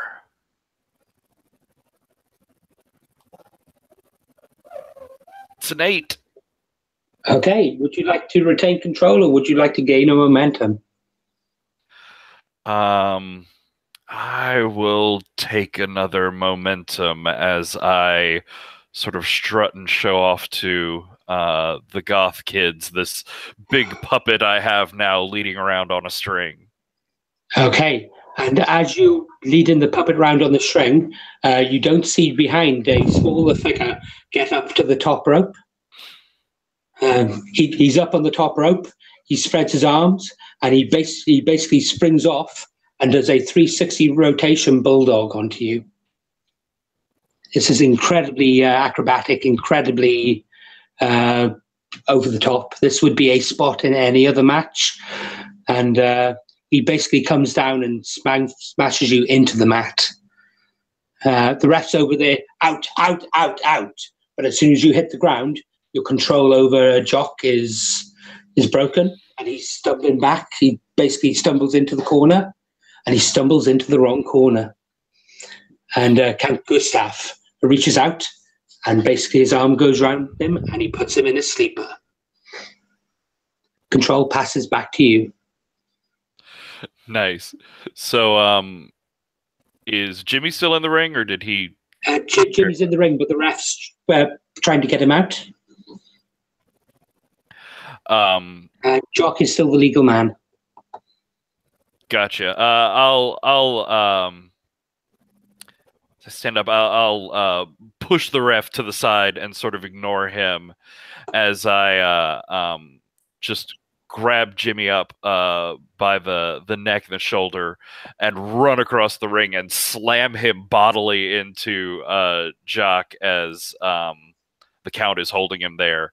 And as Jimmy sort of stuns and stumbles, I'll just push him the rest of the way out of the ring. I think this is for the commentary to kind of put this one over, because that's classic heel double team right there. Okay, well, let Patrick roll the actual dice first, because he may not need it. Okay. Patrick, would you say this is a power move or is this a work move? I'd prefer power. Okay. In which case, then roll with your power. That will be an 8. Okay, so would you like one momentum, or would you like to keep control of the match? Or is Chris putting him over? Yeah, I'm putting that over. I love that classic heel double work. Sorry, I do apologize, Chris. In which case, would you like to gain +1 heat, or would you like to gain 2 momentum, Patrick? I will. I don't have any heat with. Do I take it with them as a team or on one of them? Take it with them as a team. It's my rule for tag team. Okay. Yeah, I'll work up a heat with them. And what was their team called again? The Flying Scotsman. Flying Scotsman. That's it. Oh, after that double team, it looks like the Flying Scotsman wish they had kept going. That was really ugly. I'm not sure Jimmy's going to be able to get up after that impact. And Jock's not looking much better. So yeah, I just sort of heel shove him out of the ring with my foot, and grab Jock on either side of the head, rip him out of the Count's hold there, and bring his head right down onto my knee and sort of throw him down onto the ground. Okay, in which case, can you roll work then, please? Oh, it's come to that, has it?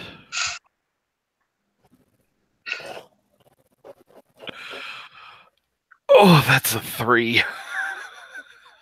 Okay. So can you describe the move again for me, please? And can you describe how he counters it? So yeah, the Count had him up in a chokehold, and I had grabbed him on either side of the head, ripped him out of the Count's embrace. We went back a couple of steps towards the center of the ring, and I just brought his head straight down onto my knee, which I think goes off flawlessly, except for the fact that he just stands right back up, unfazed, and I think picks me up bodily and basically does the same thing to me that I just did with Jimmy. Okay. Is he no selling the actual blow then? Yeah. Okay. So he comes up. You can see his eyes are hard as diamond now. He is pissed. He is annoyed. He grabs you. He runs into the corner and smashes you into the Count.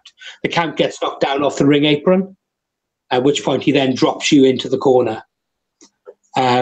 Except he's not dropping you into the corner. He's dropping you over on the actual second rope. So he's laying you out over the actual second rope on the turnbuckle. Gotcha. He climbs outside and he climbs to the top rope. And he's standing on the top rope. You're there beneath him, and he jumps and he does a 2-footed stomp down into your midsection. Oh, fuck. This is a big man, and as he stumbles into the ring, you can see that he's tired, he's weary, and he's down on the ground, and he starts to crawl over to his corner. He starts to crawl over. His hand goes out. He's trying to get the tag. I will spend a momentum to interrupt him there. I thought you might want to.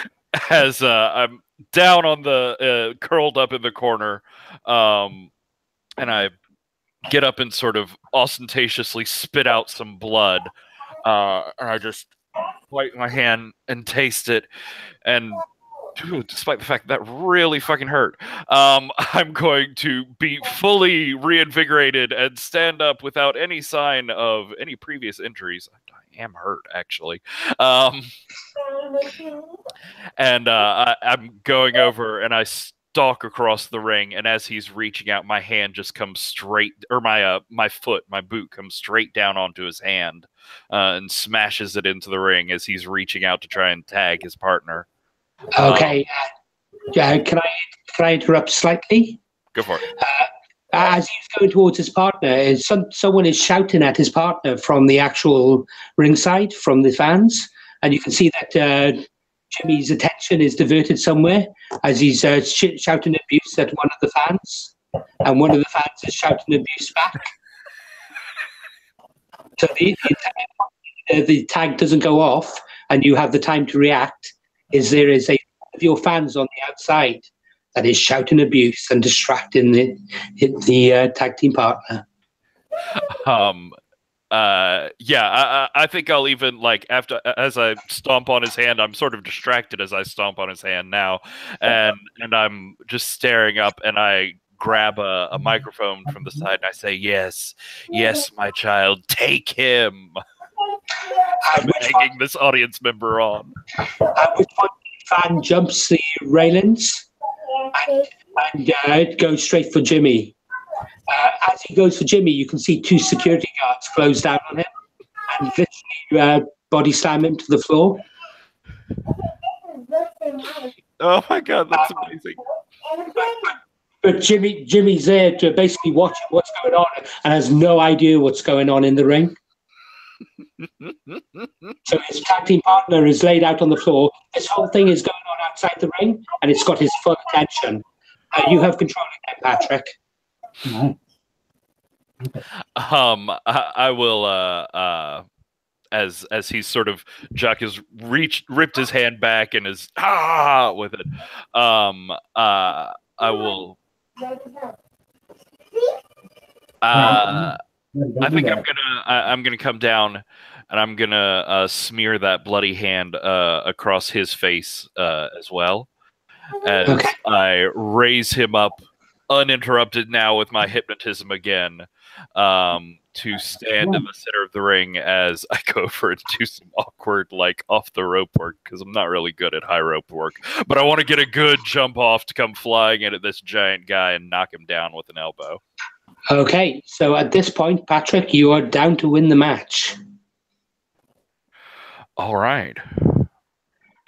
So you come off the rope, you smash this huge man into the ground. What is your finishing move? It's some sort of grapple and then bite, isn't it? Yes. As he's down to the ground, I will follow him down, and there'll be like lighting cues and a wolf howl as I reach down, and blood. Okay. And, as he's there, you can see he's starting to flop. His arm goes up. The ref lifts it 1. Ref lifts it for the second time. 2. Ref lifts it for the third time, and then stops when Gustav Gray actually comes into the ring. And you can see the ref arguing with him to get out of the ring, at which point Jimmy's arm stops on the way down, and you can see he's starting to power back. Son of a fucking count. No one steals my finish. And I'll still audible enough for the audience, but sort of quietly aside to Jock there. You just wait a moment. I'll be right back for you. As fine. I will go up to the count. I will spend my 2 momentum, and I will just grab his head and knock it straight back into the turnbuckle and kick him out of the ring too. By all means. Okay. So I'm taking your heel move in there, are you? Yes. Okay, so you put him down on the ground. He's stunned on the outside of the ring. Jock has stacked back up. He, as he's covering his head, he winks at you and nods briefly. Then he runs at you, and as he runs in, what do you do? How do you finish the match? As he runs in, I actually managed to spin around to the side of him and grab up on his shoulders to sort of ride him into the turnbuckle and down to the ground, where he I think will struggle weakly to try and get up and can't quite manage it. Okay. Can you roll your finisher, please? Yes. It's a 7. Okay. Do you have any momentum left? No. Okay. Well, what is a 7 on your finisher? Let's see. So he still makes me work for it. Either they showcase my strength and we both gain a momentum, or they're unwilling to take my finisher and flee the ring. Oh, I like that a lot better. So at that point, I have to say, if they flee the ring, you will not get the championship belts. I like the story better. Okay. So as he's there, he squirms, he pushes you off, he ducks under the ring rope. Jimmy sees what's going. I've forgotten which one's which now. Jock sees what's going on, and jumps down, and they go no, and they grab the microphones. This is ridiculous. Boy, you listen to me, boy. Okay. I came here to wrestle, not fight monsters. Well, if you're too cowardly to stand up to the creatures of the night, you should not have come to Gage Valley. I came here to wrestle, not to brawl with animals. If you want these and they reach for the actual belts, then we will do this properly. We will do this in a proper match. And we won't have anyone outside interfere. We will do this next week in a Scottish lumberjack match. My only response to them is to just like slowly and creepily lick a line of blood off my hand all the way up my finger and just stare at him. At which point they'll throw down the microphones and they get counted out. Ding, ding, ding, ding, ding. Tallulah Dixie grabs the microphone and here is your winners. The children and Count Gustav Grey. And you can tell when Gustav actually hears his name second, he is absolutely pissed. That's funny. I'm rather pleased with how that went. I can't imagine why he's upset. And we will cut the front of stage scene there. Do you want to do anything backstage before we move on to the main event? No, I think I'm good. That was pretty good. Okay. So backstage, we will start in the gorilla position. This Asian woman walks up off camera and walks up to the Kraken. She takes off the mask. Okay, you ready? I think so. Nice to meet you. I'll reach out my hand. She shakes the hand and she bows. It is a pleasure to work with you. I've heard such good things. I gotta say that Naomi looked like she was getting a little too a little off script there. I hope we're not going to have any trouble out of her. She's a professional. I've seen her work in other franchises around the country, around the world. She's really big in Japan. Well, she would be. We're tiny, but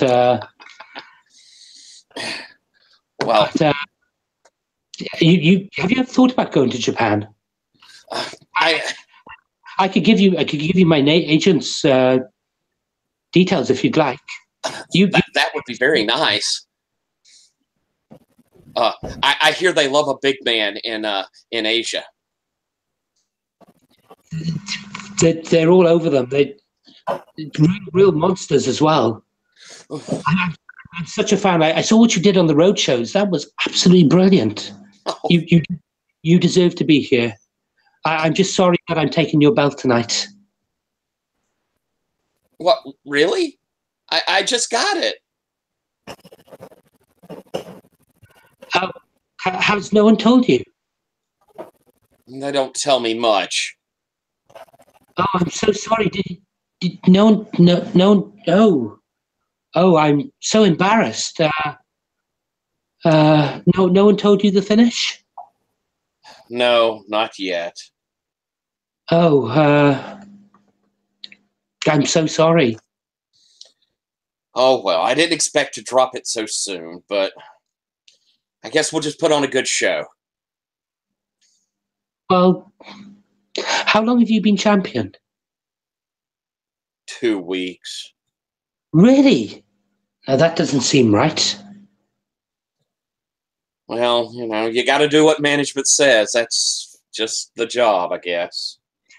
Well, you do have to do what management says. But things can happen in matches. Yeah. The match can end up as a no contest, especially if the ring equipment fails. I'll kind of smile. That ring doesn't look too sturdy. Big moves, big impacts.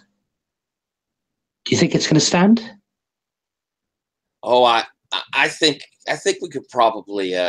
It might be a little fragile. It looks fragile to me, and she'll bow to you. It is a pleasure to work with you tonight. If I hurt you, please let me know. And I'll try not to hurt you. I'm well known for hard style, strong style. I think I could take it. We'll give a good show. She looks you up and down, and I think you can.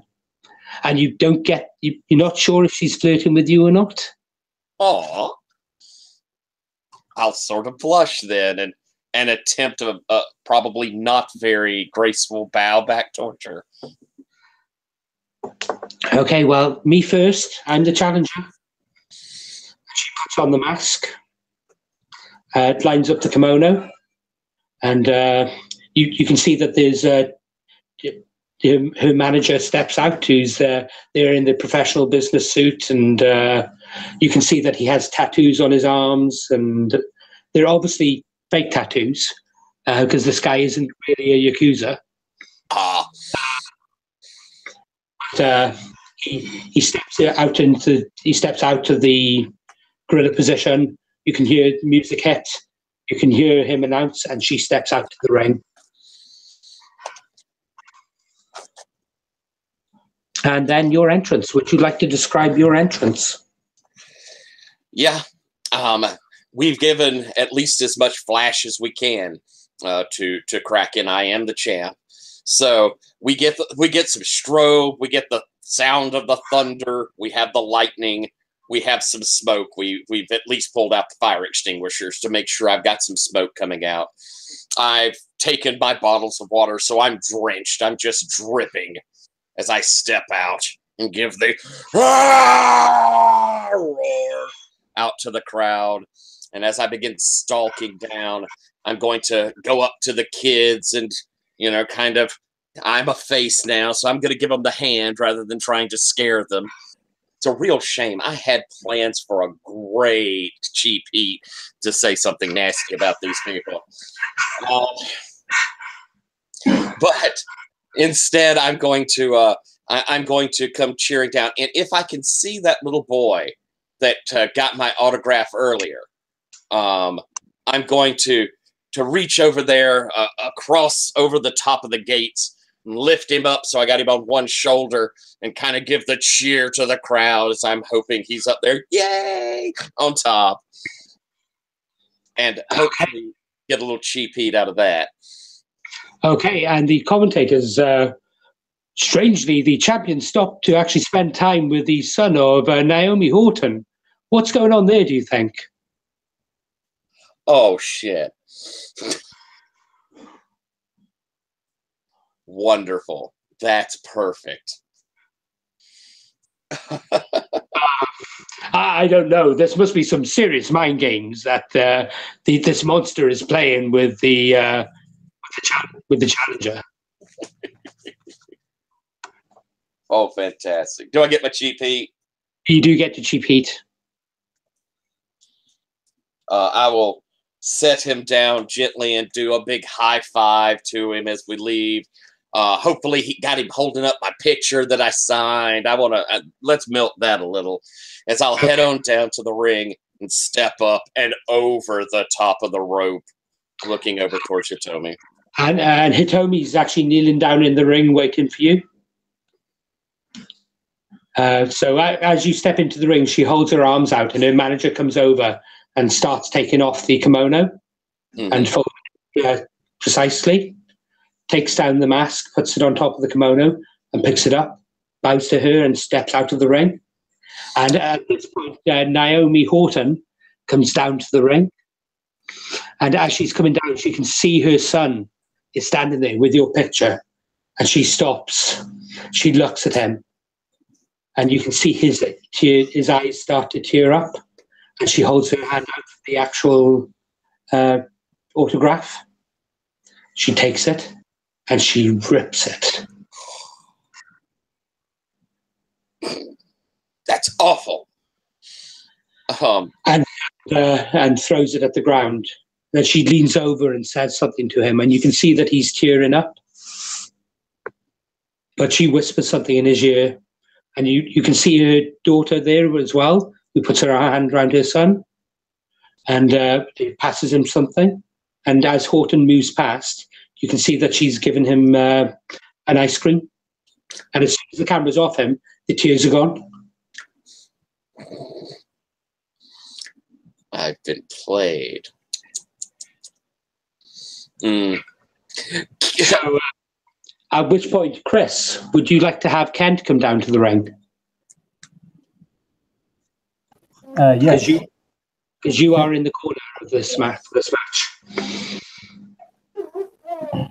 Yes, Kemp will walk down, and he's still, he's basically motioning to the crowd and doing the, classic young face sort of clap down as he's running down. He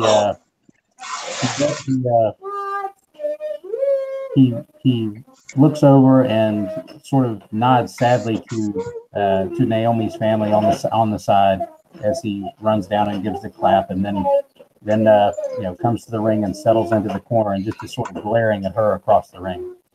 Okay, so she's standing up on the corner and she's shooting daggers at you.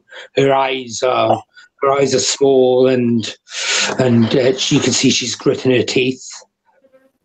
And we will cut into the main ring. Hitomi is there, kneeling in the ring. She's had her kimono taken off. You can see that she's got a one-piece wrestling costume on underneath. And as she gets up, she reaches up for a silk sash and ties her hair back. And the sash is red. The lights in the ring change from the normal white light. And she points at you and says something in Japanese.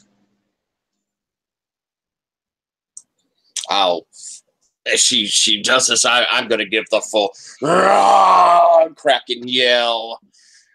Point back at her. Okay, at which point, Patrick, would you like to commentate this match? Sure. So, this is it, folks. This is the match you've all been waiting for. Hitomi, the Asian sensation, the new arrival in our ring, versus Kraken, the monster from the deeps. Who will be mightier? Will it be raw size, or will it be talent and training? We'll have to wait, folks. We'll have to see.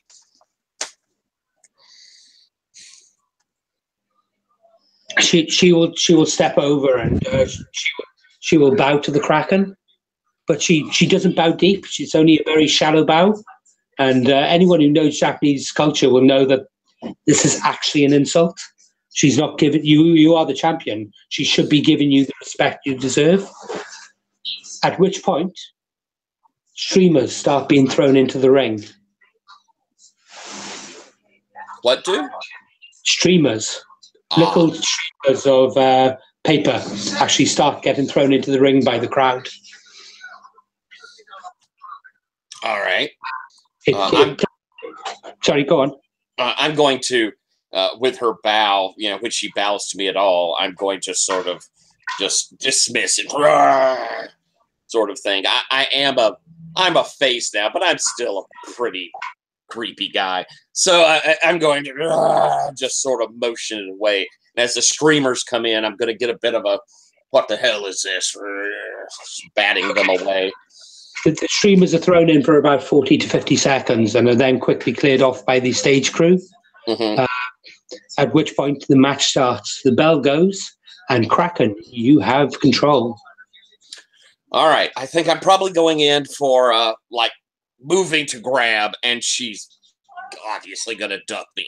So we'll do several of the grab attacks with her rolling out, ducking under, before she does a bounce off the rope to low drop kick into the back of my knee. I'm going to stumble off and kind of lean up against the ropes, and she's going to come in and probably Hurricane Run on me off of the, back into the center of the ring, pulling me from there. And I'm actually I'm gonna deliver a fall. I don't do that this early in here, but usually, but I'm giving respect. So I give a full fall across, and I'm immediately popping back up and giving the rage look. She'll come in with a series of drop kicks that stagger me back before finally she comes running in, looking like she's going up for that Hurricane Rana again, tries to do a climb up to get up to me, but I'm going to catch her this time. And I'm going to do a catch and go up for the Kraken press and gorilla her up there and then do the toss, just dropping her. Okay, can you roll power, please? Or is this a signature move? Would you say this is luck instead? It probably is. I've done this a lot, so as much as I'd love it to be power, I'll go with luck. Okay.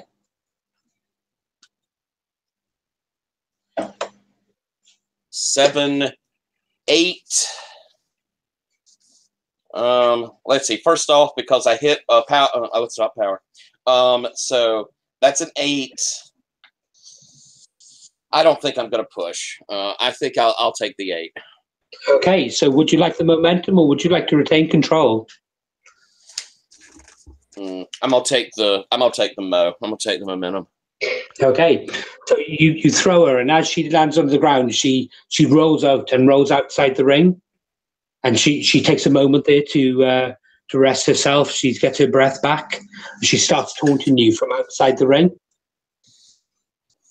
and jumps up onto the apron, and she's basically shouting at you in broken English. Her character English is actually worse than her proper English. It seems to be a part of the gimmick. And you can see that her manager on the outside is translating the little bits. So she's shouting at something at you in broken English, and he's shouting the actual the proper thing that she's wanting to say.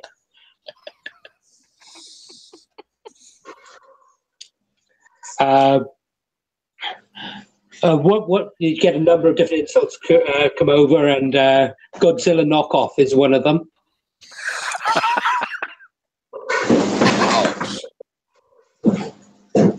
And as you come over to the ring, she basically pulls the rope back and does a elbow block into the stomach.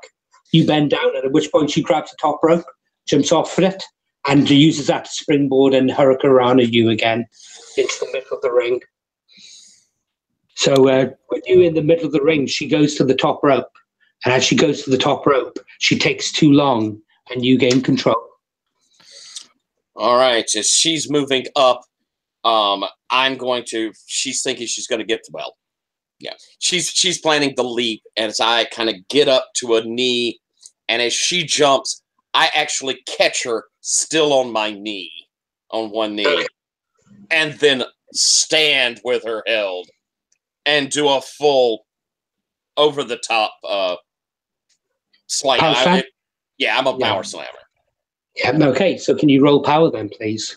I can try, yes. Folks, this match is not disappointing. You thought you saw a clash between mythological creatures in the earlier tag team match, but this is truly a force of nature against what may be a demon indeed. That gives me an 8. 5, 6, 7, 8. That gives me an 8. Because I hit a power move with 7 or above, that gains me momentum because of my give them what they want. So I'm going to maintain control then, since I gained momentum. So gain control and take the momentum. So she's on the ground in the middle of the mat. As you come down, bang, with that power slam, the ring creaks and you can feel the ring shake. We got to give them a little bit more though before everything collapses on us. So I'm gonna get her up. And I think she's supposed to win, so I want to give her this good opportunity. So I think when she comes up, as I pull her up and I'm looking like I'm going into another huge move, she instead comes at me at kind of the 1,000 slaps across the center. And I'm selling it. I'm falling back to the ropes. I'll drop to one knee, and she'll go in for a series of chops across the chest, get nice ring, probably a little woo out of the crowd, before I grab her for a headbutt to stagger her back and follow that up with just a shoulder, kind of a leap up shoulder right into the chest, hopefully giving her some distance. Hopefully she'll jump with it and it'll really, really look like I smacked her. Okay, in which case, would you like to roll with plus heat or would you like to roll plus work? Let's go with the heat. I like her trying to play with me on that. Okay. So roll plus heat. Boxcars. Okay, is that double one? That's Double double sixes. Okay, so she plays it perfectly. As you smack her, she stumbles back, and as she comes round, her hand goes to her head, Mhm. and as her hand comes away, you can see a small trickle of blood as she slips the blade back into her stacks while people aren't looking.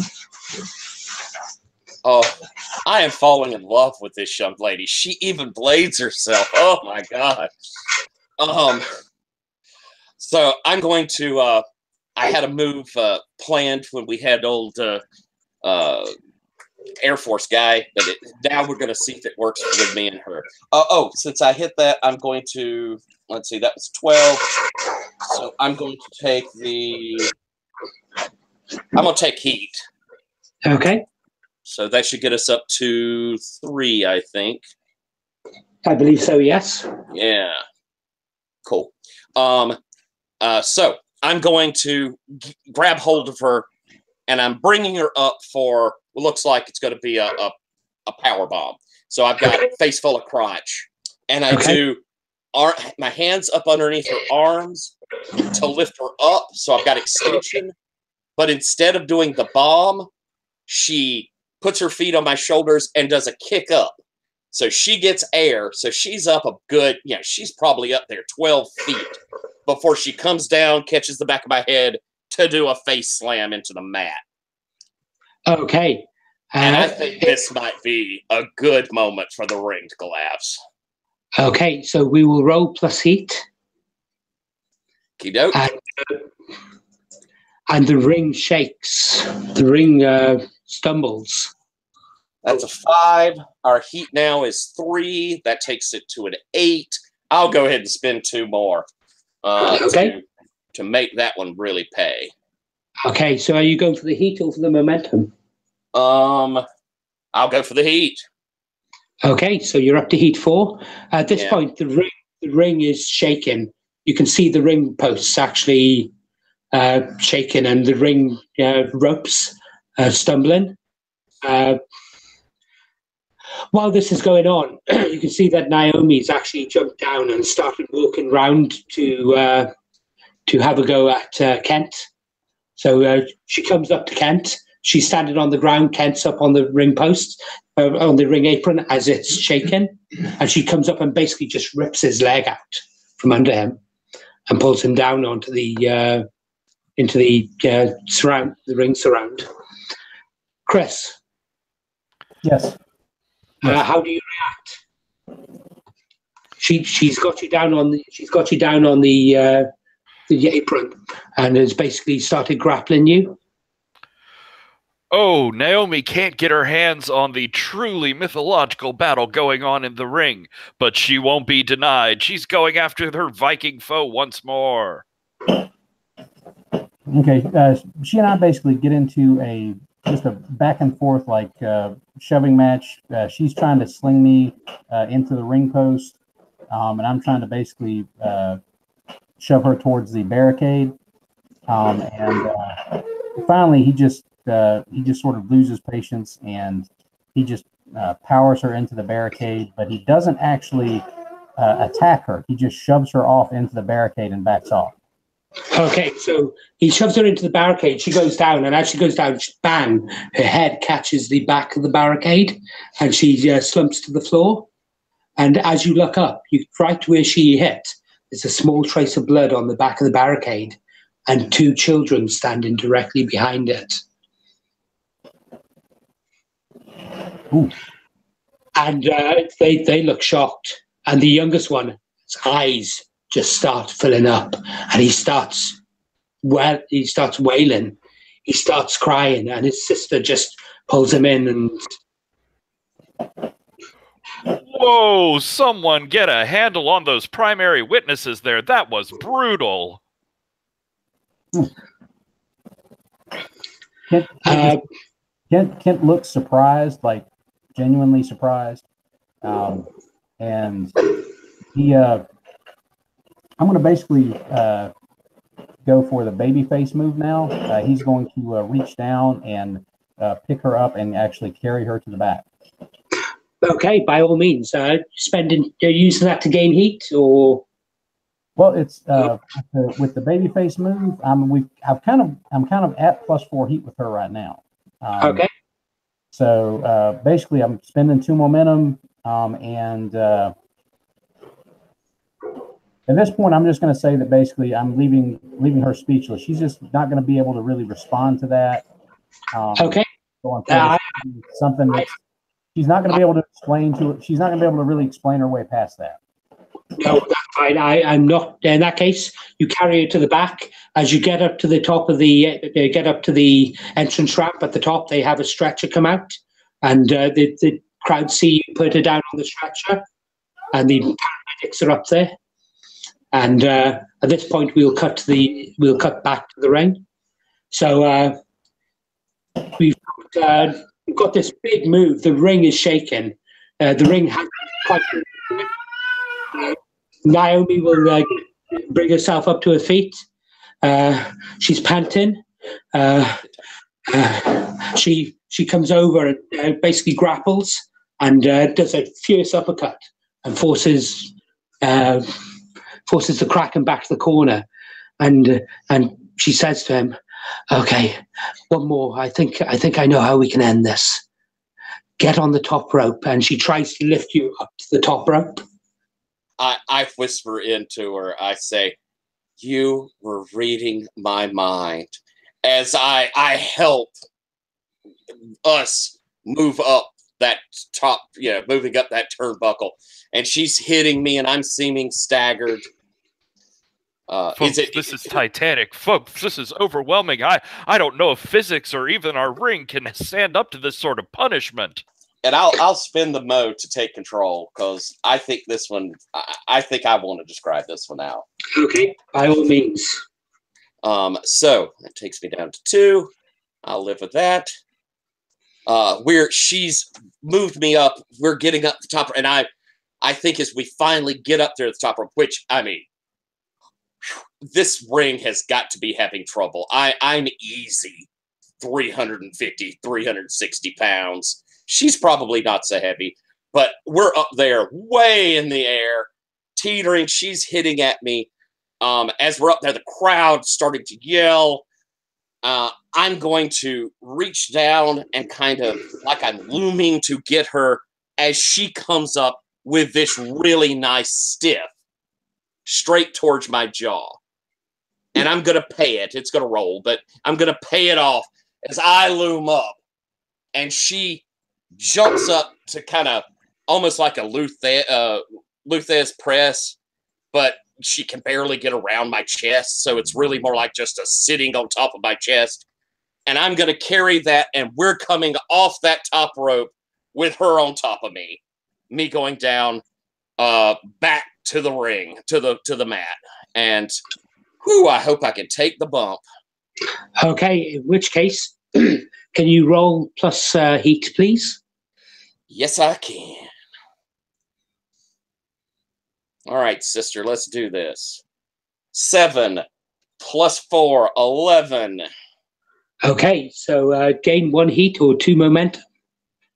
I'll take the mo. At which point the ring posts snap. They basically fall off.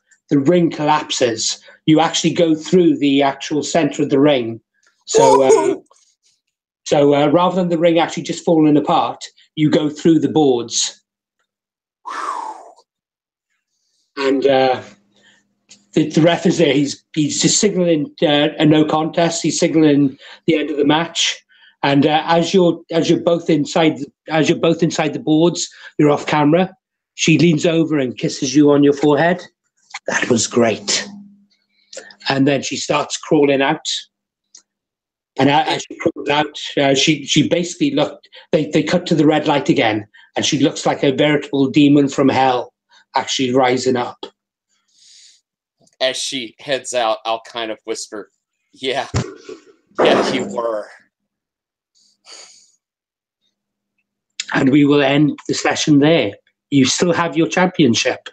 The match is declared a no contest. You get to.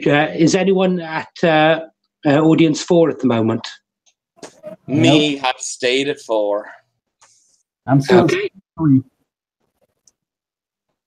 I'm still at 3. So close.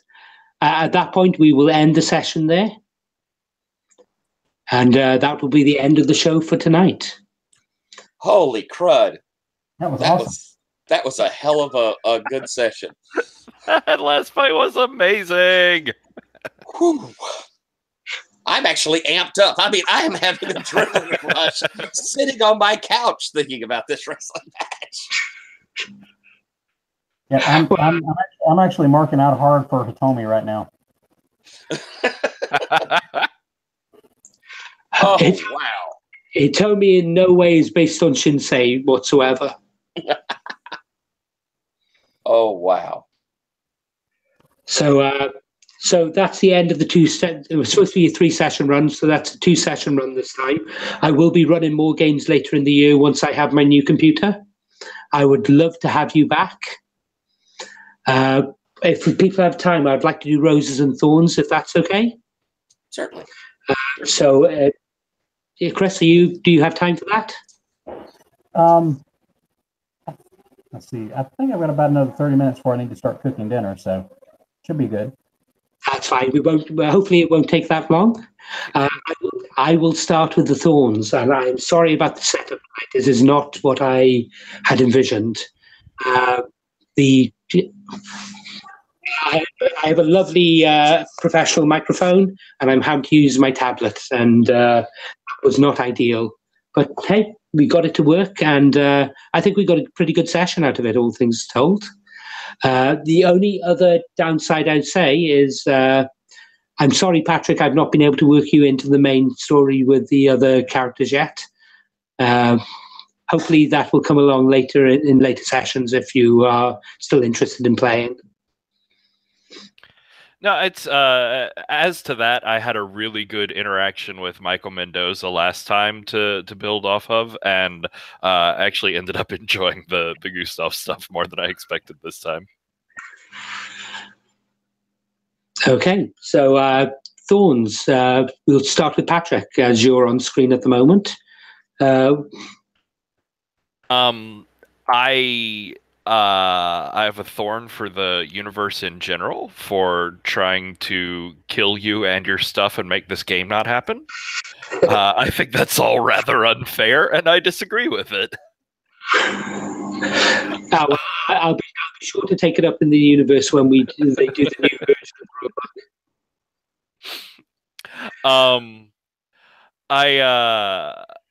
I don't know what was going on today, but my descriptive powers were way off. I don't know wrestling particularly very well, and that may be something I should probably try and watch a little bit more if I'm going to keep playing this game, because I would like to feel more comfortable with that part of it. But yeah, I couldn't work up descriptions I was happy with today, so I'm very glad that we had 2 really amazing matches around that for me to enjoy. I have to admit, I really liked the finish that you had, that ended up happening with your match. Originally, I had planned to have you win the championship and be stuck in a tag team with someone who hates you. But I think the finish you came up with was so much better. It works so well. I hadn't really read through the implications of my finishing move there, and I was genuinely shocked to run across it, and I really liked that. Yeah, but that is, I'm angry and doing thorns now, not happy things. Okay, Chris, do you have any thorns? Really, this is a thorn for myself. I'm still trying to really get my handle on Kent's character as like an on-screen presence. So I'm, and I've stumbled a little bit with that, and I'm hoping to kind of get a better handle on him, kind of going forward. And of course, I agree with I agree with Patrick. Where the universe conspiring against you and your computer is particularly heinous, and you should definitely have words with whoever's in charge of that. Well, hopefully the upgrade I've got being delivered this week should more than make up for it. Although I may have to go without food for a few days as a result. Computers are more important than food, especially to us fat guys. We've got reserves to last off. Yes, we do. I keep a good reserve myself. But I mean, other than that, I kind of felt bad that Kent is kind of almost by nature, he's sort of a bland guy to start off with. So I'm trying to get him into an actual character, but it's a little harder than I anticipated, and I sort of stumbled with that. No worries. Hopefully we'll have more sessions later in the year and you can expand the character if you want to do so. Okay, so now over to Tyler. Any thorns? I will again echo that it seems like you've had the worst run of luck. Sick last week, computer troubles this week.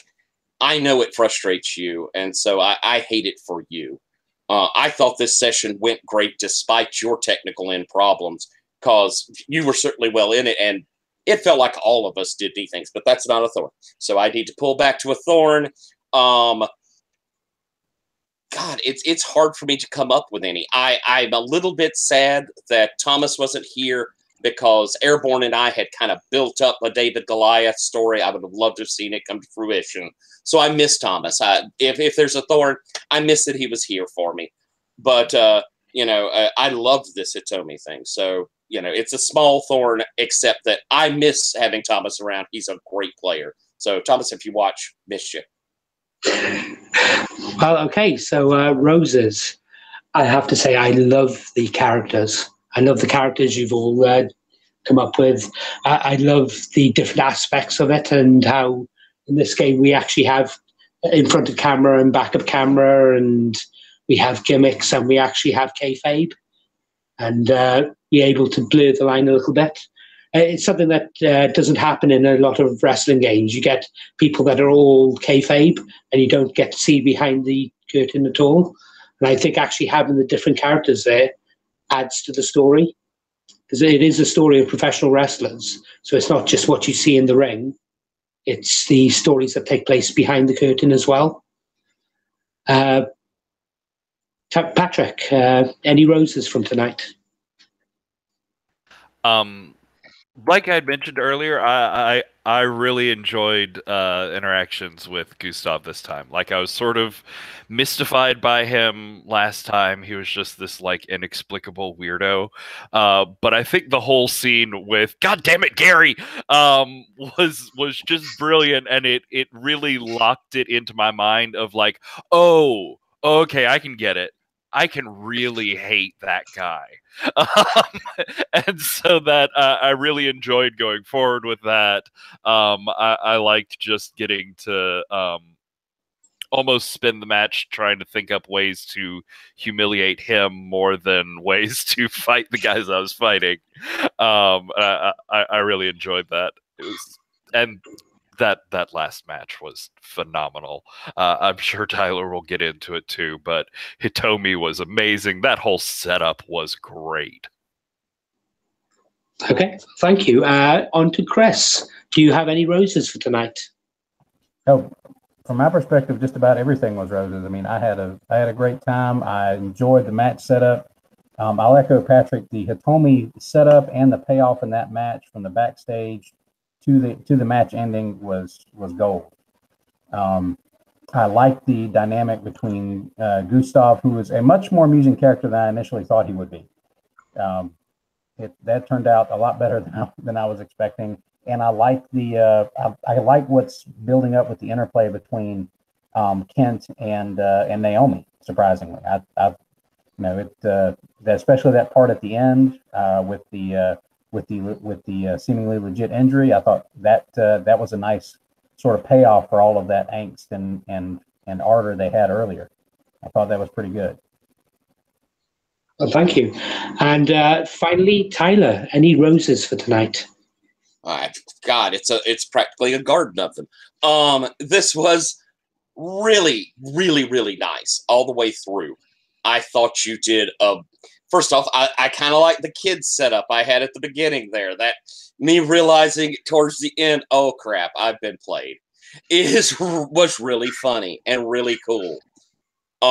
That Gustav and Alucard set up and play out was spectacular. I mean, that was really, really neat. And so the match ended up being really interesting. It was so cool to see. The Scotsmen were involved in no, he's a dick. You know, we get it. He's a dick. I liked Kent a lot. You're saying that he's kind of bland by nature. I thought there was something really heroic about him.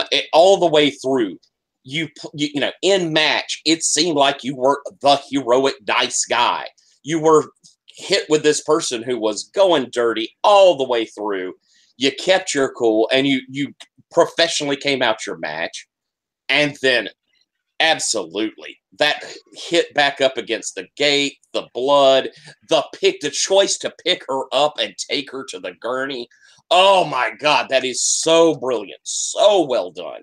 All of that just paid wonderfully, and holy fuck, that last match! I mean, that's probably the best match I have ever been in WWW. I liked everything we did, from us talking in the back, coming to some sort of agreement. We both played our gimmicks to the hilt. And I mean, you know, how can you beat destroying the ring and her rising up as a demon? And, you know, the kiss. There was something so sweet to what was happening between them. It was just gorgeous. It was so well done. I loved it. Absolutely loved it. And see, the thing with the kid, and this is a little bit of a rose in here, putting him up on my shoulder was hearkening back to, as a kid, my sweetest moment in wrestling is back at the old Greenville Memorial Auditorium when I was a kid. Roddy Piper put me on his shoulders and took me to the ring. And so it felt like a callback to that. So I was really glad I got to do it. That's great. That's such an amazing story. That is cool. I mean, and Roddy Piper was just such a consummate heel. Just to hear him doing something like that is pretty awesome. He was a very nice person. I actually ran across him all the way from my very young to mid-teen years, and Roddy was always super nice. It's something I do envy you. I only get to see the big names once a year when they come to Nottingham, and it's always John Cena, unfortunately. In fact, the stadium where they have the matches is about 5 minutes walk from here. And in fact, I have to go down the road past the wrestling school that we're next to at the moment, and for some reason, although we have WWE next to the wrestling school, literally a few minutes walk, they never come to visit and see the local. Things are very different than they were. I mean, I'm old as dirt, so this is like 80s into 90s, and it was a smaller thing back then, and now they're just too big to make those personal connections, it seems. Well, and I think they're under a lot more public appearance obligations than absolutely. I mean, their schedule, if you're in the big one, the WWE, I mean, their schedules are locked up tight. Mm-hmm. Well, basically, they were like, we're going around. I have to eventually make it over here, but they would like be going out on the town back when they used to come to Myrtle Beach, especially in the NWA days. I mean, those guys would be going out to like the Myrtle Beach nightclubs the night of the match, and you would see like the Four Horsemen would be out at like some nightclub or other, and you could actually see them out there. Mm-hmm. Nowadays, it's like they get there, they do the match, they go back to their hotel room, crash, and they've got to be in some other place like literally 12 hours from now and do another match. But that Roddy Piper thing is still pretty darn amazing. Good story, Tyler. I'm so jealous of you. Anyway, 10 to 11 here, so I need to be leaving here soon. It's been absolutely brilliant playing with you guys tonight. I look forward to playing with you again in the future. And we will see you on the flip side. Likewise. And glad Have a to good hear night, I Gary. actually have some like people that play games similar to things I like to play, like somewhere within 150 miles of me. That's insane. It was so nice to meet you, Chris. Thank you so much, Garwin. Thank you indeed. That was awesome. I look forward to the next session. Good night, guys. Good night. This is Donnie Mueller coming from the CW Valley zone, Valley Dome even. And we would just like to say thank you to our sponsors tonight, B&Q Hardware. Thank you. Although in future, I think we're going to get our ring nuts somewhere else. Good night, good luck, and see you on the flip side.